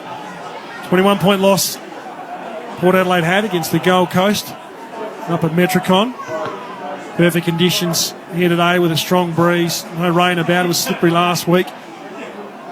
So from the re-entry, Keys got it over the back. He got a left foot ball but hit the belly of the ball. And will the breeze bring it back? No, just misses. And a minus score. So Adelaide Crows 8-6-54. Port Adelaide a 12-7, 79. 3 minutes into this third term on the Triple M scoreboard. They started the last quarter well. They've had 4 or 5 inside 50 entries to none to Port Adelaide. So they're certainly still in this game. If they can get a goal here, it'll make things really interesting. Tom Rockcliffe there on Triple M footy, right next to Sean Burgoyne. As they just turn the footy over here, Port Adelaide. Lockie Jones, it goes straight to butts. So it's going to be another inside 50 here. Another Red Z lending stat for the Crows.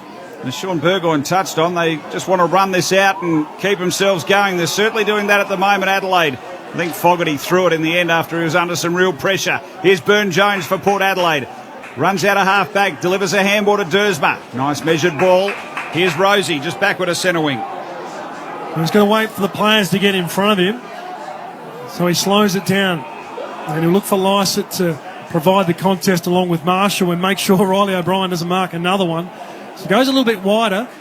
Ben Davis does a good job, though, to spoil it, bring it to ground. And now they just edge it forward with a high up and under ball. Fogarty sets himself, brings it to ground. Well done. Schomburg was dumped as he tried to relieve the handball. Goes back for a second effort. Darcy Byrne-Jones was good. Free kicks paid to DBJ and for hanging on too long. And the Fog's getting a bit restless. What about the non-statters on the Triple M Red Z lending stat sheet? Who's not getting it done at the moment, boys? Pedler, Berry and Galland have all had 3, 3 and 2. Sam Mays, Hayes and Sim, we know that they were only playing parts of the game. They've sort of sat off. So Sim's had 4, Hayes has had 4 and Mays has had 2. So they work it to the outer side here. Byrne-Jones got it to Bonner and nice mark to Lysett. He's worked forward and dishes it off to Willem Drew. That's what he's got to do there. He's got to get inside 50 and try and drag O'Brien out of that hole. What you see there on the Triple M Harvey Norman replay, Berger, that you were shaking your head at? Well, I just saw the tackle on Ollie Wines. It was, I think it was at the Fogarty. 50 metres from Fogarty. There was no need for it. The free kick had already been paid, and there's potential, to hurt and get reports and all those things. So it was silly. Willem Drew coming in.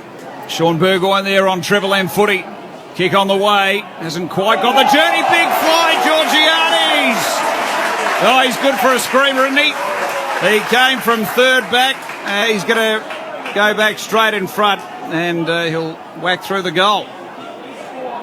Somehow he got a mismatch there, Georgiades. I think it's either Brown or Scholl on the mark, and they didn't get body contact on him. And as we know about Georgiades, he wants to run and jump at the ball. He'll try to take mark of the year every time. So pretty simple, get body contact on him. Otherwise, that's what he'll do. Well, he's had 4 goals for the day, Georgiades. That's a nice arvo out. So 13-7, 85, Port Adelaide. The Crows are 8-6-54 on the Triple M scoreboard. Yeah, it's Georgiades. He loves those big flies and takes those hangs, and then you'll watch him and he'll drop a chest mark. It's one of those type of players that can take the amazing marks and not do the simple things well. But Port Adelaide have really kicked into gear here. They've kicked 10 of the last 13 goals. And I want to get your thoughts, Shawnee, on how you think the Crows' forward lines operated today.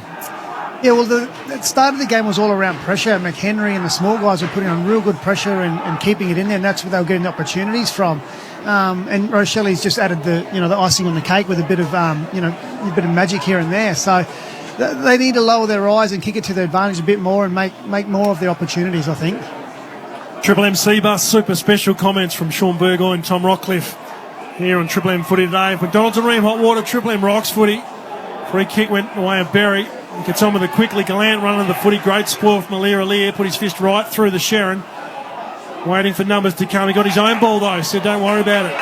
Lockie Jones to Boat. The veteran. Striding. Squares it up. Comes back through the corridor. Now Jed McEntee. Kicks it to Finlayson, who couldn't get a little run at it. Did well, I should say, to bring it to ground. The pressure provided there was pretty good from Sam Mays, but just not clean sometimes at ground level. Port Adelaide, another wasted opportunity as they get out of trouble. Adelaide through Murray. So 31-point lead to the Power, and the ball is in the middle of the ground. A little handball from Burn Jones ends up with Lockie Jones, gets it to Marshall across half back there, trying to deliver forward. Too good there. That was Chase Jones on McEntee. And Adelaide work it up towards centre wing. Scholl on the run by.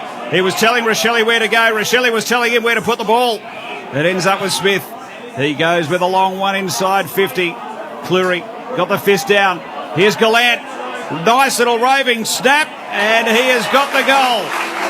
So Adelaide, they get one nearly 8 minutes in to the final term. Gallant, nice little crumb and snap. It's 13-7-85 Port.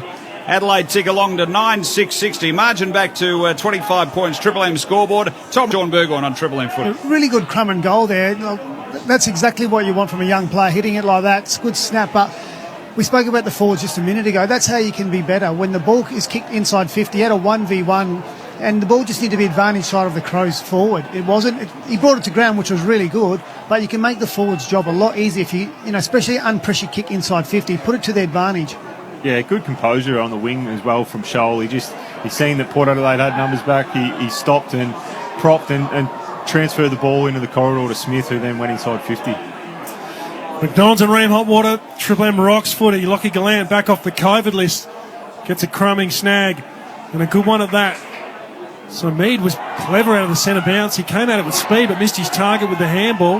Now Burton's under some duress. And now Adelaide get hold of the footy, but the umpire's going to say he held on to Burton for too long. And that was Sam Berry who was aggressive in that one. 28, Sam Berry. The first year averaging 4 tackles a game. That one wasn't a great tackle after you held on to him too long. Loves a contested ball too, Berry. It's certainly a great debut year for him with 17 games. Now the outer side, talk about debuts. Josh Sin could be in line round 1 for Port Adelaide, the number 8. Beautiful kick at the top of the square. Hayes ran under the footy. Probably should have gone at it. Ollie Wines is buried underneath it. Somehow got it out. Now Houston tried to take him on. He was done. Legging? Yep. What'd you see, Rock? Yeah, just the tackle slid down and clipped his ankle and grabbed him around the ankle. So can't tackle down there, can you, Biggles? No, you can't. And Houston will have a shot. What's his numbers on the Triple M Red Z lending stat sheet this afternoon? Dan Houston's coming up for possession, number 22. Ladies' 100th in that horrible prelim. Was certainly making himself known as a classy user of the footy at just 24 years of age. An elite on-ball talent, and that is a beautiful kick into the breeze. Port Adelaide steady the ship. They go to 14-7-91. It's a 31-point lead now on the Triple M scoreboard. We're 11 minutes into the final term. Just grinded that one out, didn't they? It wasn't, back and forth the last couple of minutes, and then they go forward and get an easier goal like that. Well, it's from a free kick, so it was a good intent for the tackle, but like Rock said, you can't tackle around the ankle, and he's a classy finisher. And we spoke about Boak before resting forward. Looks like Houston's going to rest forward as well, which is not his normal position. So they've all had the miles in the legs leading into to round 1.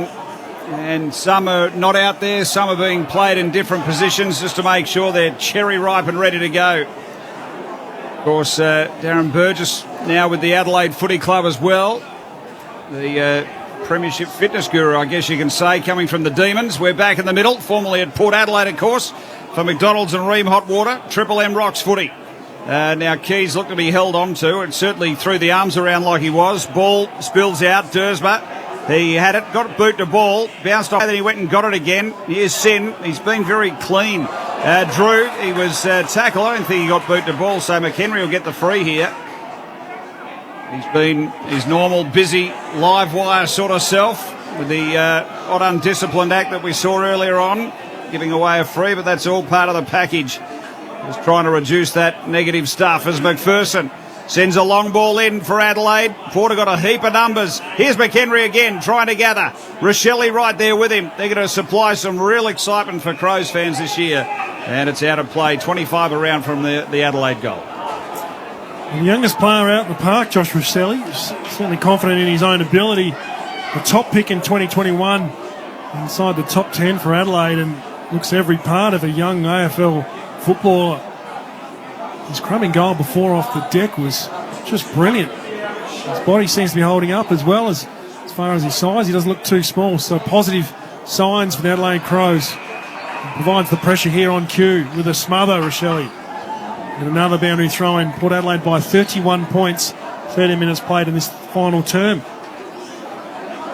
Not missing it yet, Berger. Not getting the itchy feet yet. Might go and play for 500. Well, not when the quarters are going for 35 minutes like the third one did. No. There's Schonberg out of the pack, flying shot on goal and smacks into the upright, so a minus score. Have you done any running since? One or two, and we've been blowing a lot. A couple of kilos heavier as well. How many pre-seasons? 21. Big whiz. Not a fan of pre-season, were you? No, 21 at the back as well.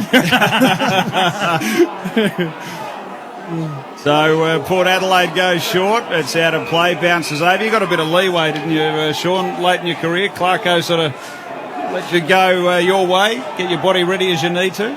A little bit, but he still, cracked the whip pretty hard when he needed to. Just on Clarko, what's your gut feel? What do you reckon, Rock? No, he'll be coaching. He'll definitely coach somewhere. I just don't know where. Rock will have that inside info.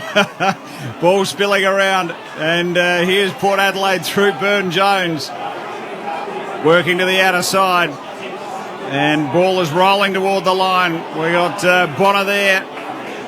He's keeping it in play, scrubbering it along, gaining some metres. It's out of play. It's a 30-point lead to Port Adelaide. For those that don't know, Tommy Rockcliffe dropped the bombshell that Clarko was telling players not to sign because he's ready to go. And Clarko, he bit back pretty quick, didn't he, Rocky? He was on the return pretty quick. Oh, yeah, I think he played a pretty straight bat and didn't give too much away. We've just had some news come through that Rory Laird will likely need some scans on that hand. Let's hope not. So some quick handballs inside forward 50. Let's hope it's not an injury, that is. The scans will let us know what it is, but he didn't take any further part after coming off with that. The free kick inside. Adelaide's attacking 50. Look at the players. Absolutely spent. Topic diversion from Rocky. He's tried to move it to scans of a hand. Your man's got it, Biggles. Rochelle. Got a good name too. Plenty of hair out there. And Rochelle just looks balanced and composed. So this will be 6 goals once he kicks this one. He got a free kick at the bottom of the pack. We couldn't quite see what it was for, so we'll have a look at Triple M Harvey Norman replay. But this will be 6 goals in his 2 AFL trial games. What about physically as well, boys, for an 18-year-old? I mean, he's got a decent sort of meat on the bones, hasn't he, really? For a small live wire forward, so to speak, he's still able to take a hit or two, I reckon. Yeah, he's got some good size about him. He certainly looks every bit of an AFL player, and I think it's really exciting for the Adelaide Crows to have him in their forward line. So the youngest man on the park, the 18-year-old, recently drafted. The last draft for the Adelaide Crows will come in and kick his third. No doubt about it. Have a look at the maturity and the composure. Just goes back and drills it. Adelaide stay, just within touch. 10-7, 67, 14-7, 91, and Port Adelaide. And here's a look on the replay there. What is this for? Oh, holding the ball. Jumped on top of Mays, who couldn't get it out. I think in the 2 weeks we've seen of Rochelle, he's mature beyond his years as an 18-year-old. He's not a normal 18-year-old he's got to put 4 or 5 kilos on. He's got a ready-made body. I think he's got a mature head on him, and he's got some excitement. And as Rock said, Adelaide fans should be very excited that he's actually extended his contract as well. He had a little bit of fire as well when he went at Butters in front of the Richmond grandstand too. Not taking a backward step. So we are back in the middle. For McDonald's and Ream Hot Water, Triple M Rocks footy. And it's a 24-point lead to the Power. We're back in the middle. It's O'Brien And Finlayson having a turn in the ruck by the looks of it. O'Brien was one out there really in the end. Willem Drew closed down the Crouch handball. Boat put a tackle on Sloane. Ball spills out. Crouch for Adelaide. Got the handball over the top to Berry. He sends a ball inside 50. Thilthorpe. He was in a contest there with Alir. It's been a tough day at the office. Snapping ball. That's a goal. Adelaide get it with Soligo. He was able to snap it, and they just cut the margin back. Back-to-back goals for the Crows. 14-7-91 Port.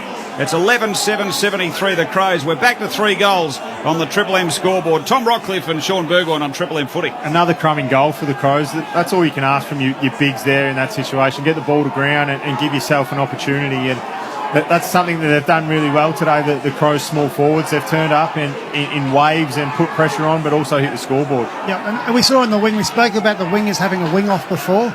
Young Josh Sinden got sucked into the contest, and the Crows got the ball on the outside, and they get that ball forward unpressured. So the width off didn't work quite then, Biggles. No. The insights from the 4-time premiership player, Sean Burgoyne. And great to see Matt Crouch. Sometimes when you have a groin problem for so long, boys, you lose that power, don't you? He had some explosive turn and speed then, which was good for the All-Australian. So gone on to Ryan Hotwater, Triple M rocks footy. So Finlayson having a pinch hit around the middle as well. Now he gets it forward inside, attacking 50 for Port Adelaide, and we'll get a stoppage. 40 out from Port's goal. Matty Crouch up to 30 disposals now as well. Have that drive out of a stoppage when you're carrying a groin and that niggle, you don't have that power, so that is good signs for Adelaide Crows. Crunching tackle there put on, and McHenry was furious because he gave away the penalty as well, and Rosie's going to end up with it. Already got 2, so he hands one off to Burton. 40-metre ball in Marshall's direction. It was unopposed, and Marshall pops up 35 out from goal into the teeth of a strong breeze, but he's had a quiet afternoon, hasn't he, boys? Yeah, he has. I mean, he really needs to settle and kick this because, he's had a quiet day. But, just make Henry there. He's got fierce, attack on the ball and the player, but he's got to know that, there's a fine line because you're going to give away free kicks like that. And, they want his aggression around the ball, but not at the expense of giving a free away. So Todd Marshall, Kenny Hinkley's love child, coming in. One of the favourites. Enormous amount of talent. Beautiful skills. Brings that back from right to left. And drews it. Port Adelaide just calm the bleeding lead. 15-7-97 they are. 11-7-73 to the Crows. 20 minutes into this final term, Triple M scoreboard. So, Sean, how hard is it to do that? Because that's obviously the way he's played all his career. He's a 21-year-old, played nearly 30 games now at the top level, and it's been something that's been worked on for over a year or so. He's a couple of evidence of what you're talking about today. As a player, how do you go about changing your mindset and what you know? Well, players are very smart. When you're tackling, you can execute a tackle. You can tackle a player at speed, pin the arm, pin the ball, and go to ground and protect his head, because that's what you're taught. So you can do that instinctively. He's smart enough to know that he's tackling with aggression, and then you don't have to drive them into ground when they don't have the ball or not. So, but that's just going to take obviously some more time because he's got to take that out of his game. We're back in the middle for McDonald's and Ream Hotwater. Triple M rocks footy. Score enough to feed the whole team. Macca's 40-piece chicken McNuggets pack. Now, free kick is going the way of Port Adelaide here. Through the middle, it's going to be Amon, who's going to stretch it out wider to Byrne-Jones. McHenry manning the mark. Byrne-Jones gets it to Bonner on the run by. Use the cough button next time, Biggles. As they work forward up towards... That's a nice mark taken in defence by McPherson for the Crows. He goes from that side of the ground to this side. Sure who that was coughing, but first time on Triple M for Sean Burgoyne. We'll let him get away with it. So you can hear the boos because the Port faithful, there's a good crowd in attendance as well, capped at 10,000. Port Adelaide fans, big expectations this year. So it's down the line. Berry was good. Fogarty went past the footy looking for a block and didn't go at it.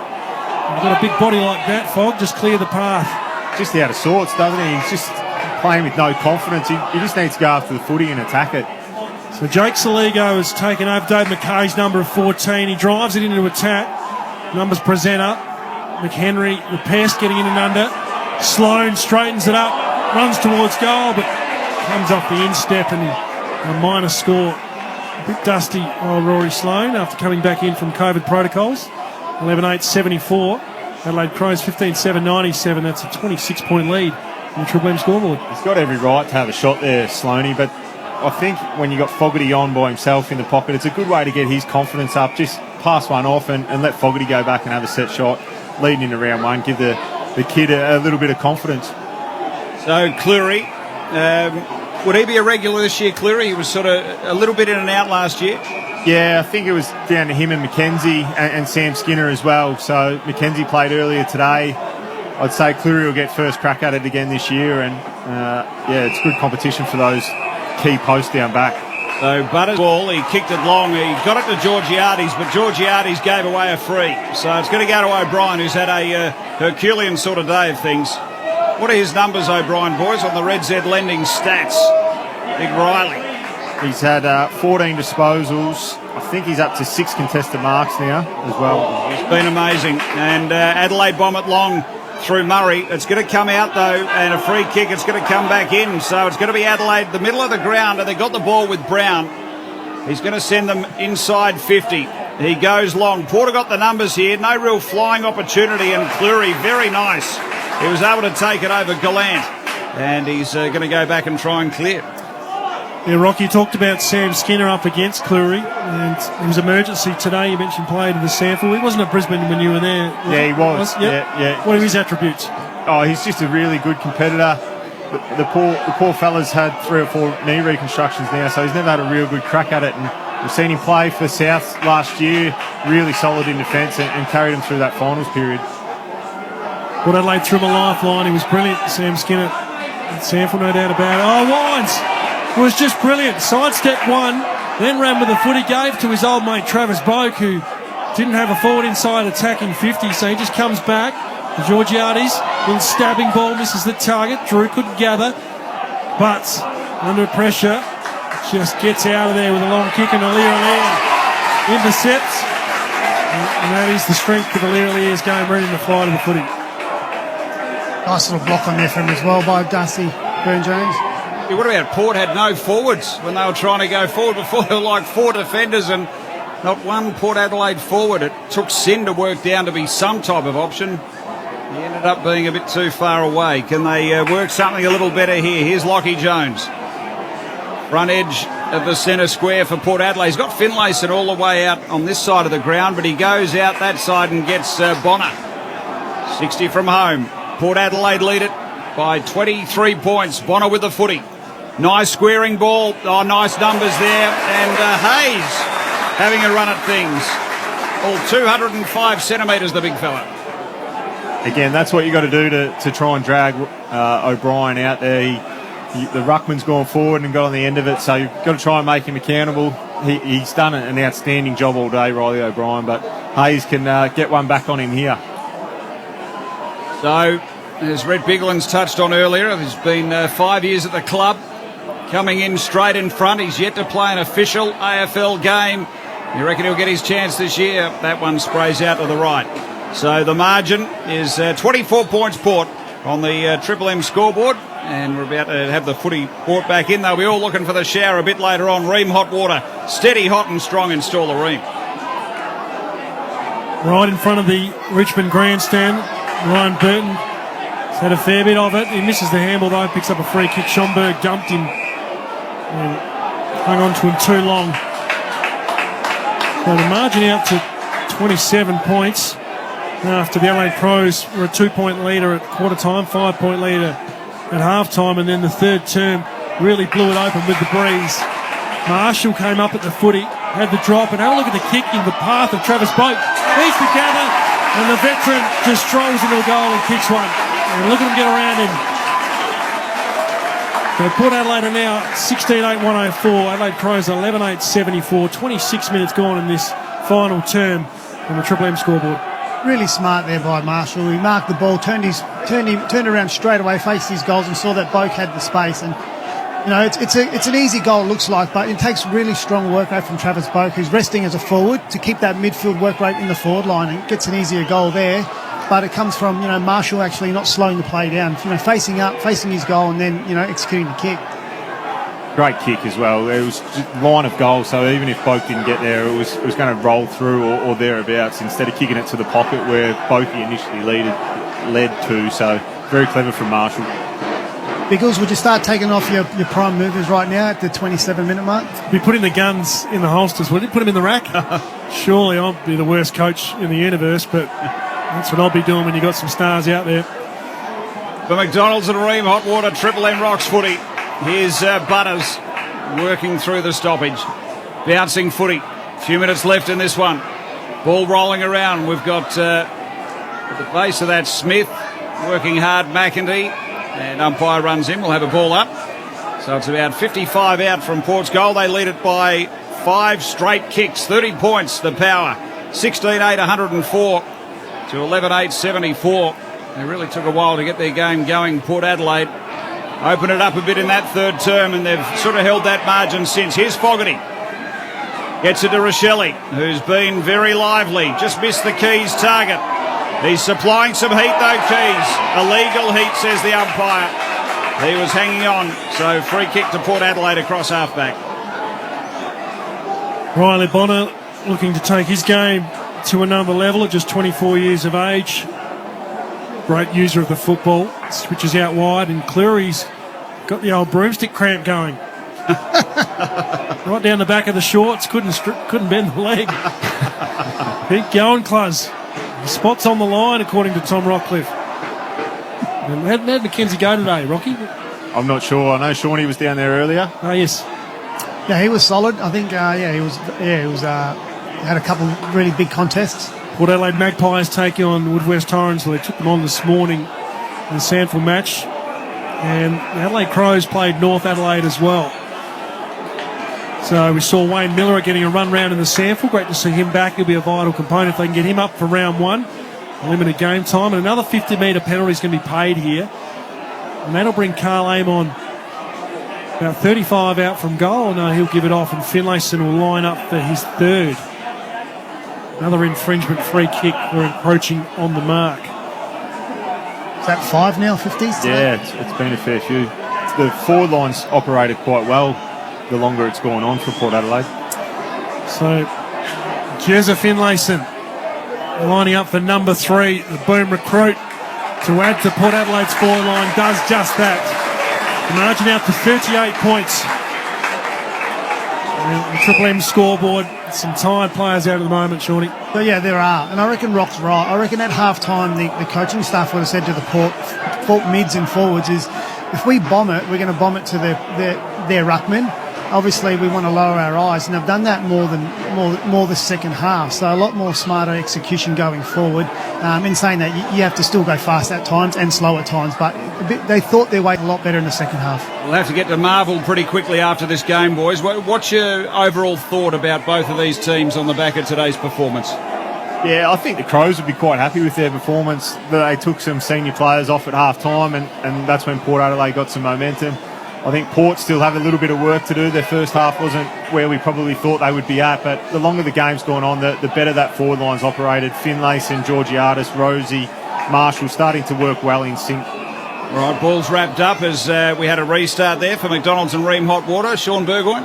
Yeah, if I was the Crows, I'd review the first half, because that's where they were in the contest and they were leading a lot of the key stats with their pressure. And I was like, this is starting to form our identity, guys. This is what we need to do, not just for a half, for 4 quarters. So I'd be pretty positive about the first half. Second half, they've obviously inexperienced, and the senior Port Adelaide players have got control of the game. But I'd be quite positive with the Crows first half, and then Port would be this. I'd take the second half. Review our second half. What we in the second half we need to start with. So the ball has worked its way towards the front edge of the centre square for Port Adelaide. Hayes with the ball. We'll be taking it to the Bombers and the Saints with Baz Denner, along with Peter Cardamone and Dale Thomas as Port Adelaide. They miss minor score. It's a 111 the Power.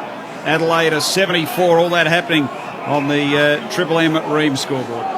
Ollie Wines up to 37 disposals, so he hasn't missed a beat, the reigning Brownlow medalist. Big numbers there, looking fit and firing again for back-to-back boom seasons. Well, when is he not consistent, Ollie Wines? So Port Adelaide will look to rebuild now. Carl Amon tripped out of his own feet, and there it is. Port Adelaide home in the end. The Adelaide Crows were going in defeat, but run off their feet in the end with a couple of key players out of the side. So 37-point victories, 37-point victors, I should say, to Port Adelaide at Richmond Oval, and they'll be happy they got away.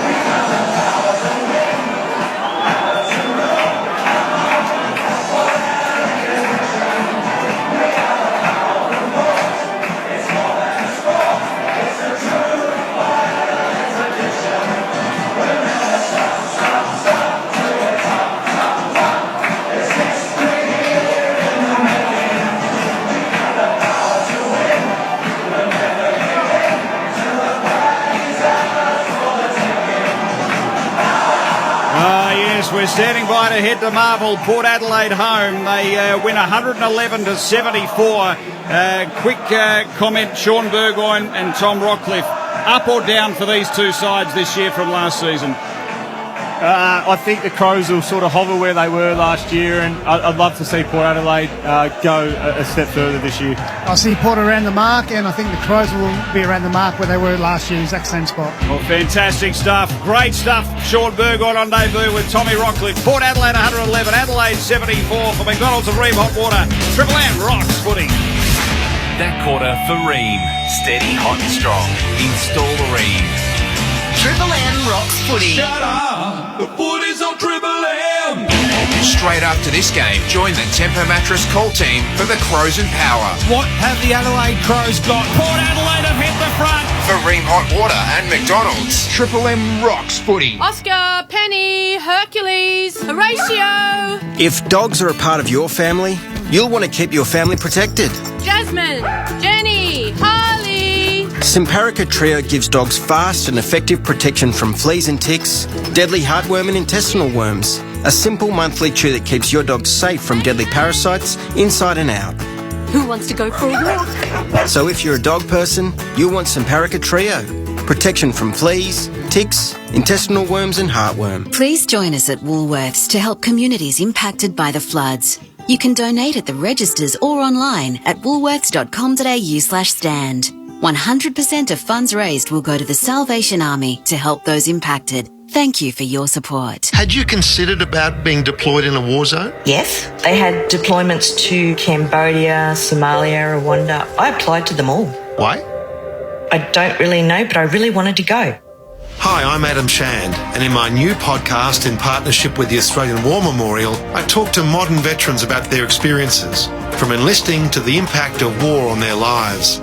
Search Up Close Conversations with Modern Veterans podcast and download the Listener app now to listen for free. Listener. Tradies. Beacon Trade's got your back with 120 stores open 7:30 weekdays and well stocked with fans, lights and electrical accessories at trade-only prices. Beacon Trade, let's make light work. Exclusive to Paramount Plus. This journey will be dangerous all the way to Oregon. The Yellowstone origin story, 1883. The road west is filled with failures. We are in the land of no mercy now. Starring Sam Elliott, Tim McGraw, and Faith Hill. You can police yourself, or I can do it. 1883. All episodes now streaming. Exclusive to Paramount Plus. Let's go. What's wrong with you? You're cutting corners. You're cheating. Give us your number then. This week, SAS explodes. Richard Buttrose, convicted drug dealer, nephew of Ida Buttrose. He'll go head-to-head with the SAS instructors. Give me your number. Ollie says that I'm cheating. This isn't a scripted show. We don't go back and look at the footage. All right. Everything has a purpose. Block that noise out. About any of that. The consequences will be massive on new SAS Australia, Monday and Tuesday on 7. Triple M's the home of rock, sport and comedy. Now with Marty Sheargold for breakfast. Are you all right? Because you just yawned right into my face.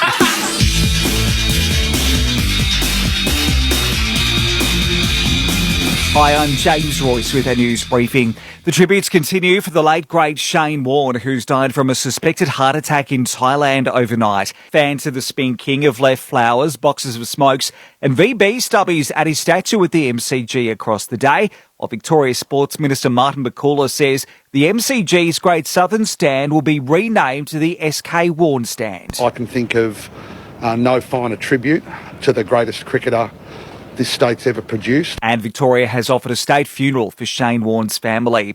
Southeast Queensland's flood crisis continues to bring out the best and worst of people. Hundreds of Mud Army volunteers are out and about helping to clean up the mess in Brisbane. However, Deputy Queensland Premier Stephen Miles says more arrests have been made overnight for looting, including a couple of re-offenders. Our message is that there are 120 police enforcing and protecting the communities that have been affected by these floods. And so if you think that this is your opportunity to go and loot those areas, the police will catch and arrest you. Meantime, the New South Wales Premier's visited flood-ravaged parts of the state's north, including Lismore. Dominic Perrottet says the devastation has to be seen to be believed. It's a substantial crisis, and we're going to do everything we can to provide that care and support in the short term and get every one of these communities back on their feet as quickly as possible. And that's my commitment as Premier. And WA's recorded another 2,289 new COVID cases. When you're sweltering in the heat and humidity, there's only one thing you need to remember. When the temperature hits you, just get a Fujitsu. Search Fujitsu today. It's Australia's favourite air. Checking Triple M Melbourne weather, 17